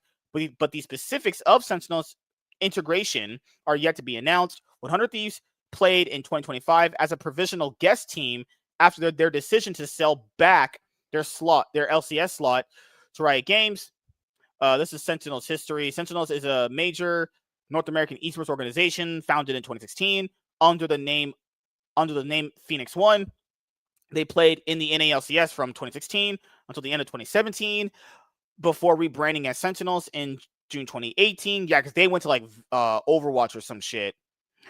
Yeah. Since then, the organization has been based in Los Angeles and is well known for its success in Valorant, where it has won 2 international Masters events as well as competing in other games like Apex Legends, Marvel Rivals, and Halo. Also recently, NRG just basically won Worlds for Valorant. They beat Fnatic in the finals. It looked like Fnatic had no chance.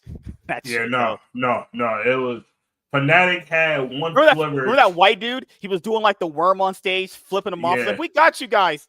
Only to get 3-1. Oh, Lord. Fnatic and it happened in Paris. It happened in Paris in their home crowd. But Fnatic had that one sliver of chance. And it was like, oh, they had, we could come back. And NRG was like, we gave you that one game to just embarrass you in game 4. Oh, my God, NRG. I was like, oh, no, NRG was. Dude, NRG weird. NA can win in Valorant and actually, like, if you look at people's power rankings, they'll have them winning the event, like an NA team winning an event. In League, if you even dare suggest an NA team will win World, you have to get laughed out of the room. It's the opposite of Valorant. If you dare suggest any Easter team could beat Valorant, you're high as shit. The only team that could win in Valorant is your team, Gen G. The only team that could challenge if they get to the finals. T1 mid. T1's in the middle. They're mid. I've seen the docuseries video for T1. The problem with them is like they're grabbing players that just have no synergy. They're grabbing good players, but they're grabbing players that just have no way of like, because the coaches are like, why are you not talking? Why are you not communicating? Well, guys, they're like 16, 17. Like, they don't know how to talk. Because T1's Valorant team's not their bread and butter. We all know. Oh, yeah, we know. Korean team's bread and butter is League. Yeah. Except for Gen G. Gen G the only What's weird is DRX are also very good at Valorant too. DRX and Gen G DRX is the only team that's better in Valorant than League. Gen G is the only team that's, I'm not gonna say they're decent at both because they're good in Valorant, they're great in League. Mm-hmm. It depends on the season.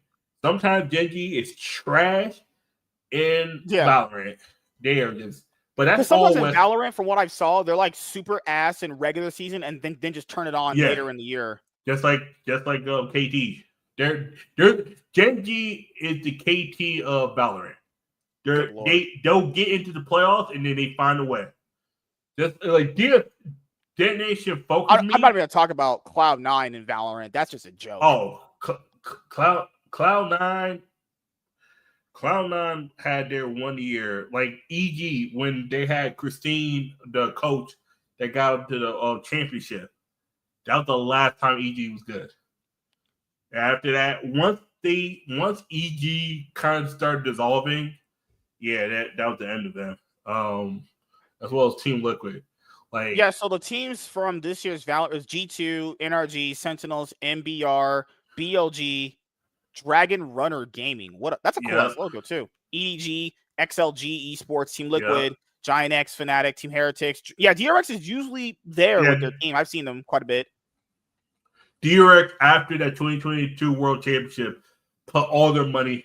Could you imagine this, guys? In Valorant, I know you guys love T1 in League. Valorant, this was technically the group of death. It was like one of these was group of death. T1 got knocked out in groups. Group D was technically the group of death because G2 and Team Heretics, if you got paired with either one of them, that was automatically one of them go to like, look at most of the team, like Billy Gamers don't not one. The only team that came out of the East was DRX. Every other, and if you even suggest that a LCK or Korean team will only have one person come out of groups, woo! Team Liquid, Team Liquid was bad. Team Liquid got hot at the Team right time. Team Liquid was crazy. Team Liquid sucked in League and they sucked in Valorant all year. That's crazy. And I remember someone made this joke in Reddit. Like, DRX took that world winning from 2022 in League and just spent it all on Valorant. They was like, they didn't even give a fuck about League. Once they won that championship in League, they stopped giving a.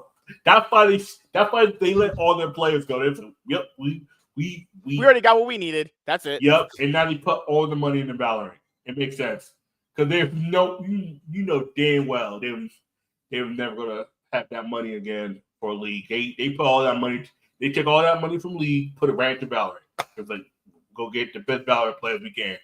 It just for League, we're gonna just get all the Whatever. Cloud9 too. The first year they had the VCTs of America. Yep. Cloud9 were really good. They got a bye, and then they thought they were so good, and then they came up and faced that NRG, that EG team that was garbage all year. And at that exact moment, they started getting hot, and then they just bombed out. Oh my God! This is why. Just because you're good in the regular season and you get a bye doesn't mean you're going to always win. That's all they say. They got. Oh, I remember. Didn't Cloud9 at one point had like the GOAT for Valorant? It was this fat dude, and they just let him go because he didn't perform very well at like one random kind of like open circuit tournament. I was like, why? And I forgot what I learned about in Valorant. Contracts in Valorant don't work the same way in League. So the team you have in Valorant, you stick with that entire team for the entire year. You cannot replace them. Yeah. That's crazy. Yeah, that's insane. Yeah, no, that's me. In order for you to get traded, you would have to fuck up to the point where it had to get voided. Oh, G2 went triple back to back in Valorant in America. Yep. Yeah, G2 doesn't play in Europe. G2 plays here. Yeah. No, because Europe is considered, America and Europe is considered here, and then everything else is, I forgot where they play in the East. I think it's Japan or Korea. They don't play. They barely play in China, from what I remember. But they are recognized for strong business growth and strategic expansion plans. Earlier this year, in June, they told Cheap Esports in a previous interview that they were evaluating the possibility of rejoining League of Legends, mentioning that the possibility of promotion through guest spots made the league attractive. At the time, they were also studying entering CS2 with the statement, it's probable that we go in maybe 2026, 2027, but if we do, it will be with a true North American ambition. Sources could not confirm whether Sentinels' entry into the LCS will be permanent. However, based on the nature of the deal, it appears to be a multi-year arrangement similar to how Riot manages VCT spots in Valorant. But recently in Valorant, they kicked out Koi because they apparently eBay didn't stream the games or some shit. Oh, yeah, Sentinels will now need to focus on building their new roster. While no players have been officially secured, the team has already made an appearance on the market. Oh, God. But this is weird, though. Like, Riot could just straight up kick out Koi because eBay didn't stream the games. I forgot how that whole thing went down, but goddamn, I just can't stand this company sometimes. Oh, they just do so many bad decisions. It's just piles of L's. Literally, if I had a trash bag, the L's would be full. I would need like 2 more bags for all of Riot's L's. Yep. No, and that whole thing was that whole thing with that was with eBay that's the stain on I'm gonna call on not eBay but on League itself, because a lot of people are like, why you let him go for the reason you did.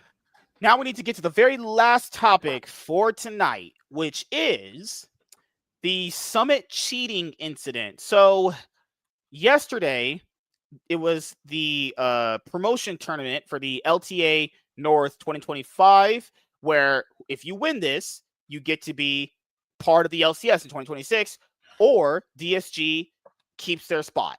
That's it. That's how it works. Double elimination, obviously, losers bracket, winners bracket, because, this should have that kind of format if you're going to, be trying to get into the league, obviously. And then what ended up happening, so Estral and DSG were playing. Game 1 went pretty fine. No hiccups at all.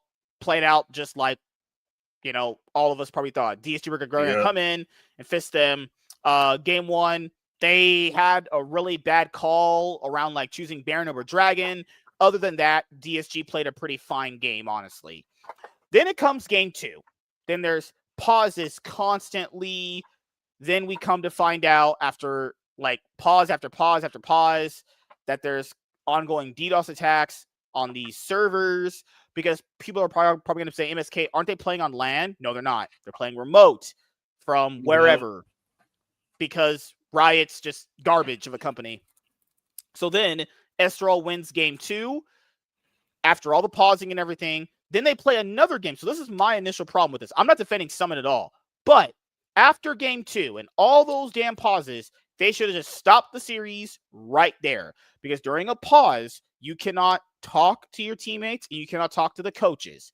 And when it comes to being remote, the rules are you can't use any electronic device because they would assume you're going to go and watch the stream and like see what summoner spells your, the team you're facing doesn't have, what items they're buying, where they are in Fog of War, because you can't see that when you're playing the game. So you know how you're playing League, and like, let's say we're playing bot lane, I have to kind of guess where the jungler's at. But my coach, he could be like, dude, the jungler's not there. You can go all in. He's top side ganking our top laner. So like, you see how like dangerous cheating can be in League if it's not like actually checked. So in my opinion, this really falls on Riot more than Estral and Summit, because Riot should have just ended the series right at being 1-1. Do you guys remember the infamous DRX the infamous DRX DK series that went like 8 hours in the studio? And they had to stop the whole LCK because it was Team 1 that was getting DDoS, and they basically played without a crowd for like months. Remember that? Once they saw this happening again, they should have stopped. And then what ended up happening was DSG win game 3 through a bunch of more pauses and stops and everything. And then after that, they paused for a very, very long time. But then before the very long pause, to the point where they ended the series and postponed it to today, where DSG ended up winning, Summit, 3 minutes in, it was revealed that he was watching the same stream. He was watching the stream that they were, he was watching the VOD of the same series they were playing. And that was 3 minutes in. And you can't do that because that's cheating. Because he would know which summoner spells are down on the enemy teammates. He would know where the jungler's at. These are all very, very important things that make the best League of Legends teams and the worst one, because you kind of have to guess in your head where the jungler's pathing, where the top laner's at, which dive they're going to do, and all sort of stuff you guys already know about League, right? So Summit is clearly cheating 3 minutes in. Do I think it was malicious? No, but I do think Summit as it was definitely intentional. He definitely knew what he was doing. Yeah, because Summit is a person where he's not. I think Summit is a lot more of an adult compared to these other people. Like, if you've ever seen him on like those docuseries videos where he's part of certain teams, he doesn't come off like one of those players that are like socially inept. He comes off like a clearly a person that's just able to talk to you clearly. He's been around for a long time. He's like almost, I think, 30 years old. He's not this like little kid. He knows, I would imagine he knows the rules, right? And the biggest problem with Summit was that he called out APA. The first year APA was playing as some sort of like one-trick pony, and that pretty much just soured their relationship and everything. But I mean, he wasn't wrong. He wasn't wrong. I agree. He wasn't wrong. He was still right. He's still right to this day. APA's trash.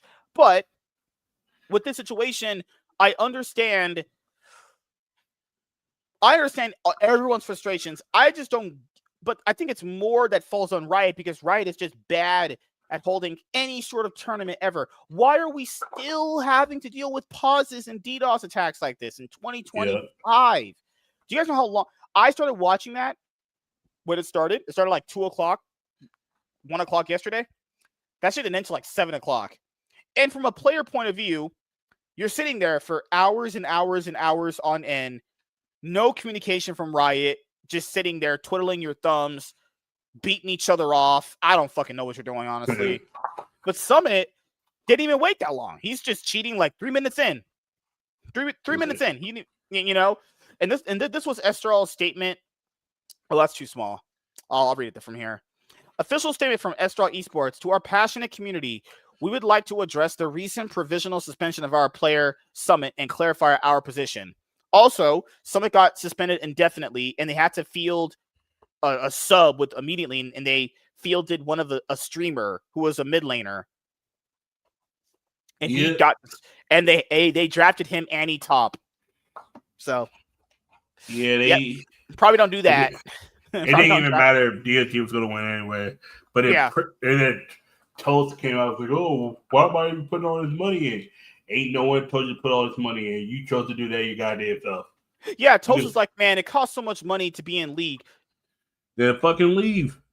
First of all, Toast, I remember Toast's community being like, well, he's going to know how to run an org better than all these other guys. You mean like these other guys who have been doing it for like 10 years? Yeah, sure, get the fuck out of here. Oh, Toast is going to be a new guy, man. He ain't going to fall for the trap. Fell for the trap. He fell for the trap of purchasing building a league team and obviously, And then getting rid of all his players the minute he realized they sucked.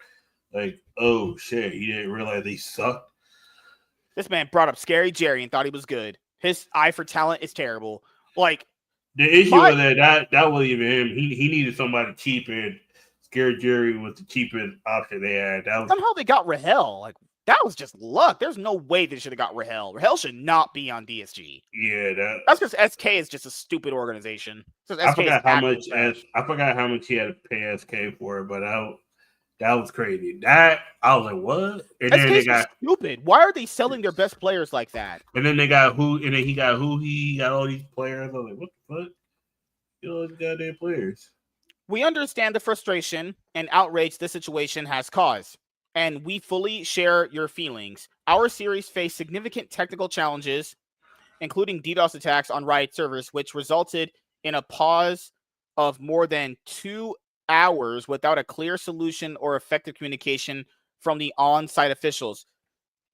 Also, the final promotion match is going to be played in Mexico, guys. And guess what's going to happen? There's going to be no live crowd. This entire promotion tournament is all structured like booty.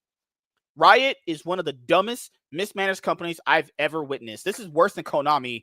And that's saying something because Konami is known for L's in Yu-Gi-Oh! Just constant straight up L's. But Riot L's are so much bigger.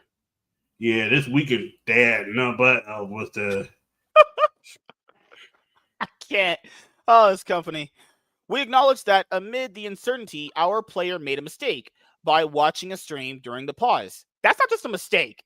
Like, cheating is like, even in Yu-Gi-Oh! When someone cheats, whether it's intentional or they didn't mean to do it, it still impacts things. It still heavily can influence what happens.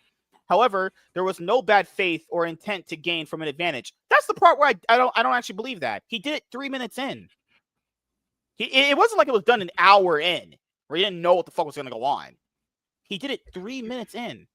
That's yeah, I can't believe that one. Yeah, that was him just trying to figure out. There was no bad faith or intent to gain an advantage. Okay, that's just stupid. That's just a line full of retards. That's just a line written by a dumb fuck. It was an unfortunate action that stemmed from an unsustainable situation. We believe the sanction imposed is disproportionate and overly severe. The penalty fails to take into account the human factor of having 7 people, players and staff, waiting in front of a computer for more than 5 hours without movement or solutions. No, that's stupid. I would have broke that rule. You guys ain't sitting there 5 hours. You're going to get up, stretch, drink. I don't know what the fuck you're going to do, but you're going to do something. I would just fuck their rules. What are they going to do? Kick you out? They're not going to do that. Kick me out too. And if they did, who cares? What are you going to do? Not pay in a dark hole pit for a league team? Oh no. Whatever will you do? Whatever will you spend your money on? We have filed a formal appeal with the league. We will continue to advocate for fair treatment of our players and for a more humane standard in event management. We sincerely appreciate your continued support and trust. What Riot should do is just play that shit in the arena. Just house all the teams, and have them play at the studio where you don't have to face all these DDoS attacks. That's so much money. It is, because think about it. These teams are here today, gone tomorrow teams. There is no certainty that this team will be here tomorrow. Yeah, come on, that's the problem with League is the whole scene is built off of this like glass house where it's uncertain if a team is going to be here 1 year or gone the next. They can't even nail a format. Yeah. It's like, god damn. And like Estro fans are basically saying, but how do we know the disguised players weren't doing anything? Well, We didn't see them do anything. They were on camera the whole time. Also, their cameras was face to them. We didn't really see them. We didn't see their cameras from the way of the viewpoint that Estral's roster was, right? Like you can't apparently from the rules, you can't open Discord or anything. Yeah, because your coach could just DM you, hey, this guy's got no flash. You can all in on this guy right now. Yeah, there's specific reasons why you can't do these things. That I understand from Riot's point of view. But the reason why this is a Riot L, I will take you guys back to that Danny situation that happened back in 2022 LCS summer. Remember that Riot forsake their own competitive rules to let EG play Kaori in their main roster when they couldn't because Kaori would count as an import slot because everyone said, well, Danny isn't playing, just like Kaori play. The asterisk to that was that you can't because Kaori would count as an import slot. They already had 2 with Inspired and Impact. So they couldn't have had Kaori, right? But Riot... Wait a minute, wasn't Impact been here long enough that he didn't count as an import? I don't know. I remember that was the whole other issue because they was trying to say that he'd been here long enough. It was grandfathered in. Yeah, that's what they was. I remember that was the bullshit, but then no. But then the other thing happened too, which was basically Riot's rules state that in playoffs you have to submit a sub before playoffs. Yes, the person they submitted was their coach. Yes, for a jungle sub. Yep, that was the actual situation. So then, if that's going to be Riot's rules, that means EG would have had to roll swap Inspire to ADC, which would have been that'd have been that'd have been terrible. That means their coach, who was their coach at the time, would have, which was Peter Dunn. It was Peter, remember? Yep. He would have had to. That's what it was because I remember the situation. Oh shit, Peter Dunn jungling. Because I remember the situation. They went and proved that Impact been here long enough would be considered he's an import, but due to he's been here over a certain amount of years, he would be considered a non-import. But the other situation was Kaori wasn't on the list of the active roster for the playoffs. Mm-hmm. He wasn't even on the active roster for the regular so weird season. How they had this awesome ADC that they didn't even bother listing as a sub. But from their that was the other situation too. Yeah, because from their point of view of that team, they didn't need to. Like it was understandable from the caliber of players they had at the time. They didn't really need. They probably just joked putting in a sub because it wouldn't have mattered, right? Or their team, you just wouldn't think they would need a sub ever. But they had put down their coach. It was Peter Dunn or that other guy that inspired Flame because he was gold 5. Yeah, not kidding. Their head coach was gold 5, telling Inspired what to do. That's crazy. Yeah, that shit was funny. So Inspired flames the head coach on Twitter because he called him gold 5. He's like, "Why the fuck am I listening to you? You're gold 5." Just Peter Dunn. You know he ain't gonna say shit. He's all timid. Oh, I would like to booty fuck your mom or some shit. Like Peter. Yeah, he was just like, "Oh, you're right, Inspired. I'm gonna shut the fuck up and eat some booty." So the reason why I have to call out Riot when doing this another L is because Riot literally broke their own playoff rules back in the LCS 2022 summer split with Evil Geniuses by literally giving EG the chance to play Kaori after that Team Liquid series, when in reality, they should have never got a chance to play with Kaori. They didn't list Kaori down as a sub. They listed their head coach as a sub, and that would have been for a jungle position, which I don't know why the fuck they did that to begin with. It was probably just joking. Probably didn't take it seriously at all. And then when it came to that finals weekend where EG got their rematch against the 100 Thieves, which was a big hyped up matchup based on what happened in spring, because they beat him in spring, you would have had to play your head coach in your jungle position. That would have been your field spot. They didn't do that. So why, for this situation, are they going to go, yeah, we have to preserve competitive integrity? You didn't do it with EG? You let EG bypass all the rules for them to play with Kaori because you had a sold-out crowd, sold-out stadium for the 100 Thieves Cloud9 EG finals weekend, and you didn't want to have one of your top 3 teams get booty blasted on stage with their jungle sub or fill-in, or that coach would have had to play ADC. But then he's gold 5, and he got smashed. End up in like 3-0 stomps anyway. Well, EG's went to 5 games. Remember, 100 Thieves beat them. They went 5 games. Oh yeah. And then Cloud9, they beat 100 Thieves 3-0. Yeah. So, but imagine a world where that Gold 5 coach had to play True. stage. Woo! And I understand it from Riot's point of view. They don't want to have a top 3 team in finals weekend get shit stomped, but that's your rules. That's your rules. You said these are the rules, and they didn't follow them at all. Nope. And they want to talk about competitive conduct and all this shit. Fuck you. Like, what the hell? They just literally let EG bypass the rules. Cheat. Exactly. That's cheating. And then when they would go, oh no, we can't do this cheating. That's too much. Because they don't want to have this guy's toast lead the league for some reason. Because Lord knows, the DSG is providing so much value to the league, obviously. Yeah, it's more just toast. Yeah, I mean, Toast is Sydney with her fat ass. Oh God. Let's see, what was the update by Riot? Read all this bullshit. Oh, here comes their competitive update. Here's their competitive update. After extensive review, oh Lord, of the allegations raised during the LTA North promotion tournament between Estral Esports and Disguise, match officials have provisionally suspended Summit from competing pending the outcome of a full investigation. The Esports Global Code of Conduct 2025 edition provides that cheating is defined as the use of any in or out of game method, technique, or technology that affects the outcome of a game, or that gives a personal or team an unfair advantage, including, for example, the use of hacks, bug exploits, cheats, or communication with individuals who are not playing in the game. Estral Esports will be permitted to field a substitute player from their existing roster. In the interim, we take all levels of competition seriously.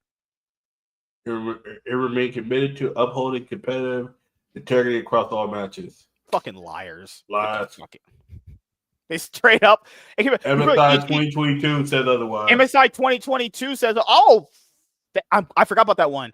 They let a representative team play from home. Then the internet and ping issues got so bad, they had to have basically RNG play all the games over. So the RNG went 3-0 against those playing teams, and then the players kept complaining about lag. Then they made an artificial server, and they had them play all the matches over again. They had the MSI winner play from home, and it's like, because apparently like RNG couldn't leave because of some COVID rule bullshit, whatever. Yeah. Like they literally just let them compete from home. Do you know what an advantage they could get from home? People say they weren't cheating. MSI 2022 says otherwise. Yeah. Oh, competitive integrity. Get the fuck out of here. Oh, competitive integrity. I remember RNG versus T1. Also in 2022. All these are in 2022. Jesus Christ. Worlds 2022. T1 versus RNG. Half the players on RNG got COVID. Did T1 did Riot postpone the match to let RNG players recover from COVID? No, they said, get your ass on stage and play, you fucking disgusting chow mein rice-eating bitches. Get there and take it up your ass by Faker. Yep. Half of RNG squad got COVID, and Riot made them play the series out. Shahu's hawking up a lung. Bro's not even thinking clearly. And your Shahu's dying on stage. That motherfucker could have died mid-game, and then they would be like, do you got a sub? That's how I swear to God. Because I went back and watched that. I was like, your whole career is judged pretty much in those games, especially if you're Asian, like you're Chinese or Korean, and your whole year is judged by that. I do not want to hear Riot's bullshit opinions about competitive integrity. They literally don't care about it and will just literally forsake the rules for whatever the situation may be. If they like you enough, you have to bypass the rules. E.g., because they're owned by Tencent, which is a Chinese big billion-dollar corporation, they can just bypass all the rules. Oh, you have COVID during World's quarterfinals week. You can play the game out. Fine. God. Hate these people sometimes. I hate it. Goodness gracious. But yeah, man, anything else you want to say before we head out? Shit's crazy, man. This league's wild right now. What's crazy is we didn't get to half the drama too. There's other things too. These are just the main big things we got to talk about. We didn't even go over like how bad the LEC was this year. People said the LEC was going to get better. It's crazy. We've been hearing that every year since like 2022. This is going to get better, man. It's going to get better. I don't know about that one. This year was horrible. Yeah, Sentinels a bunch of riot. Yeah, so they're just at the mercy of Saudi Arabians and Chinese people at this point. Yep. That's just what they're at the mercy of. The LEC but we'll go over that bad stuff. This year, the LTA being bad this year. LTA is like we knew LTA was going for bullshit. They're going back to we're acting like 2025 never happened. Actually, you know what's crazy? Let's run it down really quickly about how bad this year was from a team point of view. And we're just going to use summer. Just summer. Because if I went over the entire year, just the L's and the LEC would be immense. You can't spell the LEC without L. Am I right, boys? You can't spell league without L. So let's just turbo this shit right now. Let's go to summer. Okay, so half these teams turboed their fucking results. And just starting from the offseason, like we mentioned here. Okay, so we're going to start it here. Half these teams bullshit at their own fucking way. So the format already in L. The format is basically reminiscent of what the old Worlds format used to be. You have to win pretty much 3 games, maybe tiebreaker to get in with that 3, and you just can't finish last. If you finish like last, you're automatically out. So basically, they kind of mimicked like their old Worlds format for the LEC. Yeah. Best of, I think it was best of 3s. Yeah, best of 3s or some shit. So at least it wasn't best of 1s, but this format was terrible. Format's actually terrible. So let's just use the teams in this group right here. The bad ones. Team Vitality wasted their whole year. Winter, they still play with Hillesang, L. Spring, they play with Niski support, L. And then in summer, they want to be like, but we didn't have enough time to build our roster. You wasted 2 splits on doing nothing. You wasted 2 splits building jack shit. Nothing. Worthless. GX, only apparently scrim gods. Went to stage, choked all ass. Lost. They didn't win a single series against a top 4 team. They were borderline 5th all year, which is, I would say, a pretty big improvement because they're usually trash. So I don't give them an improvement this year. They're usually pretty fucking ass. But Na'Vi, they didn't build a roster. They just basically went, we're going to fill the roster. These are just fill games. Next year, we'll probably try a bit harder. You ain't trying. Guys, they role swapped Malwrong to support. Execute got suspended because he said he told someone to go back to their own country because he told someone to KYS in solo queue or whatever. Yep. They had the he told someone to execute themselves. That was too easy. And then the Gayer, he wasn't the jungler they wanted. The jungler they wanted said no. And the second option said no because I think was too young. So they brought up Gayer. And he just because the first one was the dude from Los Matones. That one was Zaya. Yep. Yep. Because they said he was going to ruin his career doing that. And they were right. Joining that sinking ship was going to be bad. Yeah. And then the second guy they wanted was either too young or the buyout was too big and the EMA team was a part of. So they didn't get him. So then they just throw this brand new guy onto the stage. Like, you're good. Go play with Larson. And then Larson's like, but we needed a more games. Bro, y'all went 0-6. We didn't need to see more of your team. Yeah. You're good. You went 0-8 in game score. I'm good. I'm good on watching that. Adam gave up on this team years ago. He was just top. He was the top laner, but was he playing the game? That's debatable. Honestly. Yeah, he was active. First time. SK summer split. They basically just pulled together the most jank roster you can think of. Skeens and Sakin. Okay, so Skeens was Sakin's longtime jungler partner duo. Skeens sucks ass too. He's think of Sakin but for a jungler, and that's what Skeens is. Skeens is terrible, and that's who SK is like. That must be our jungler. But SK got $200,000 from BDS for Bukata. I don't even know why they bought Bukata like that. Yeah, I guess Bukata was better than 113, but not that much better than 113. Yeah. Like, god damn. So SK lost Bukata. They got Skeens. Din, he's never been a great top laner in the LCK ever. He was always just pretty much meh. Abadage came from DSG. Was always Abadage this year has just been. Bleh. Nah, Abadage was just getting bounced around. He knew his career is about to be over. Kadui was good for what 1 week in the LEC and then just fell off a cliff. He was good for 1 week. 1 week, man. And then they still got Loopy. Magical. Then they still got Loopy. Loopy, the guy who face checks as Leon into 5 people repeatedly. I swear that guy's trolling. I swear that guy's actually trolling. Oh no, he has to be trolling.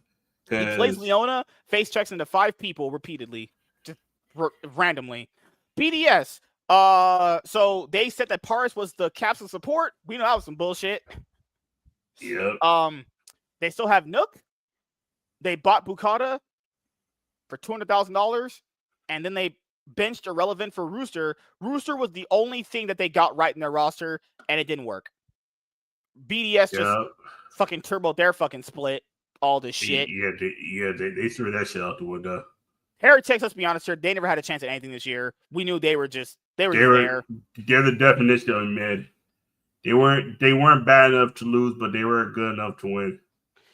And that's it. The only I mean Fnatic, they made that change with Poby, but even they were like, we already made playoffs. We don't really need to try anymore. It's like, really?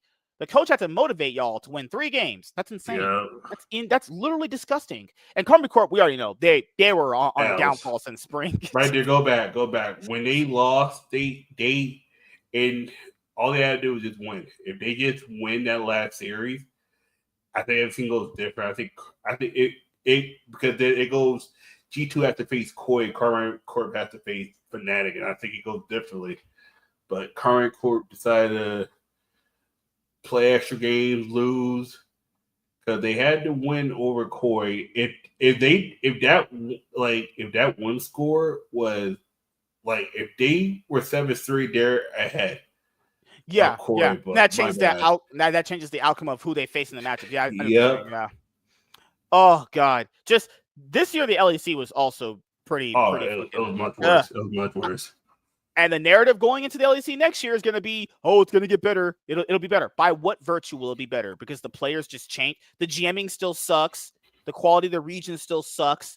It's still getting carried by G2. I truly don't know, what changes. We literally had BDS who went from pretty much borderline 3rd, 4th. They went to just being irrelevant all in just 1 year. Irrelevant. Speaking of irrelevant, they got irrelevant on the team. They became irrelevant. Irrelevant was the 3rd highest earning player in the league. Why do they just earn this much cash? And how do they just do this? Irrelevant became irrelevant. That he really lived up to his name.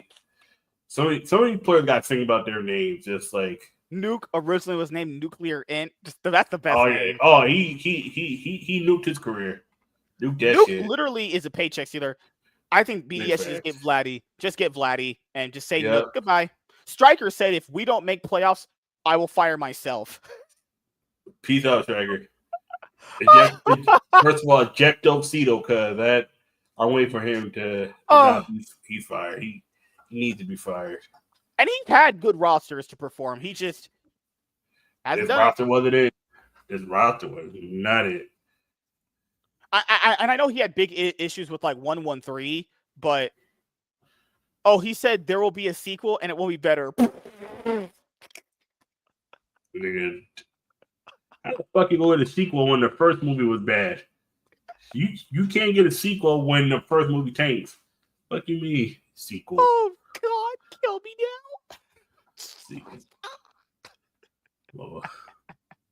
I'm not gonna lie, that's one of the best quotes I've seen. Oh, he deleted that post. Of course he did.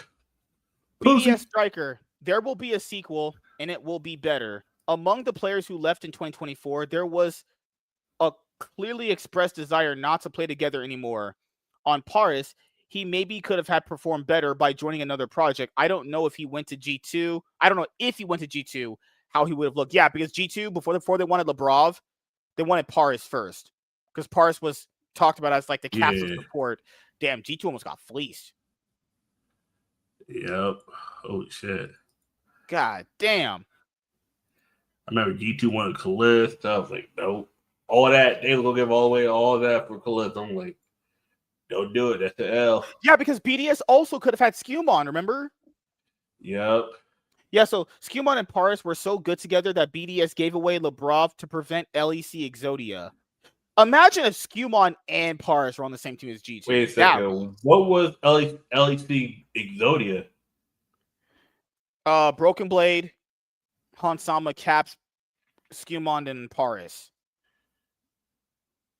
Okay.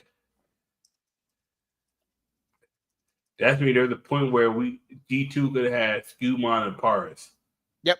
They were the duo that made BDS's academy team work out really well. Oh, but shit. BDS paid a bigger buyout for Paris. So maybe it was literally just the maybe it was basically, I don't know what happened with BDS this year. And then we ended up getting LeBron. We turned LeBron into a champion. All before Humanoid. Oh God. What? Let's see. Striker. There'll be a sequel.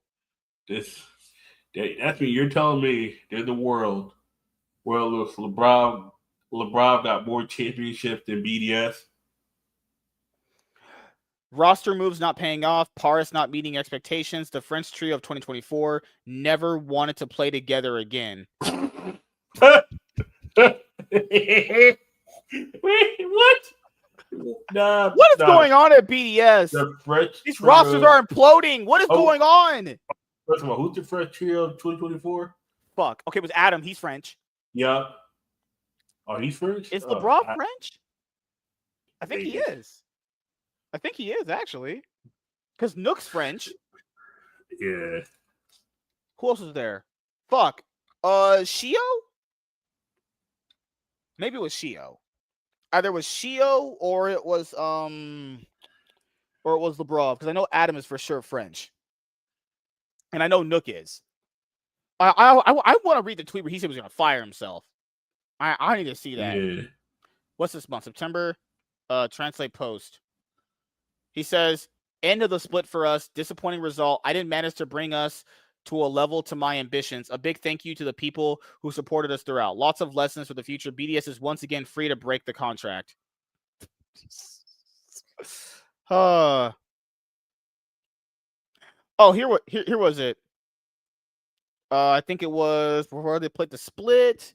He says right here, I am the first too demanding of myself. I am worth more than that, and so is this club. Not here to finish in the top 8. We will qualify for the Worlds, and if that doesn't happen, I propose to the club to terminate the contract at the end of the year. We won't become what we've always fought against. Adam. Oh no, it was Adam. It was Adam, Sheo, and Nook. Oh, so they didn't want to. Oh, I could tell they couldn't get along. Adam is a weirdo. I wouldn't get along with that guy. Okay, because it was Adam's French, Shale's French, and Nook is French, with Crowny being Slovenian. Yeah, Crowny looks like he got no soul. I'm sorry. He looked like if he joined, and if he was in Harry Potter, he'd be immediately sent to Slytherin.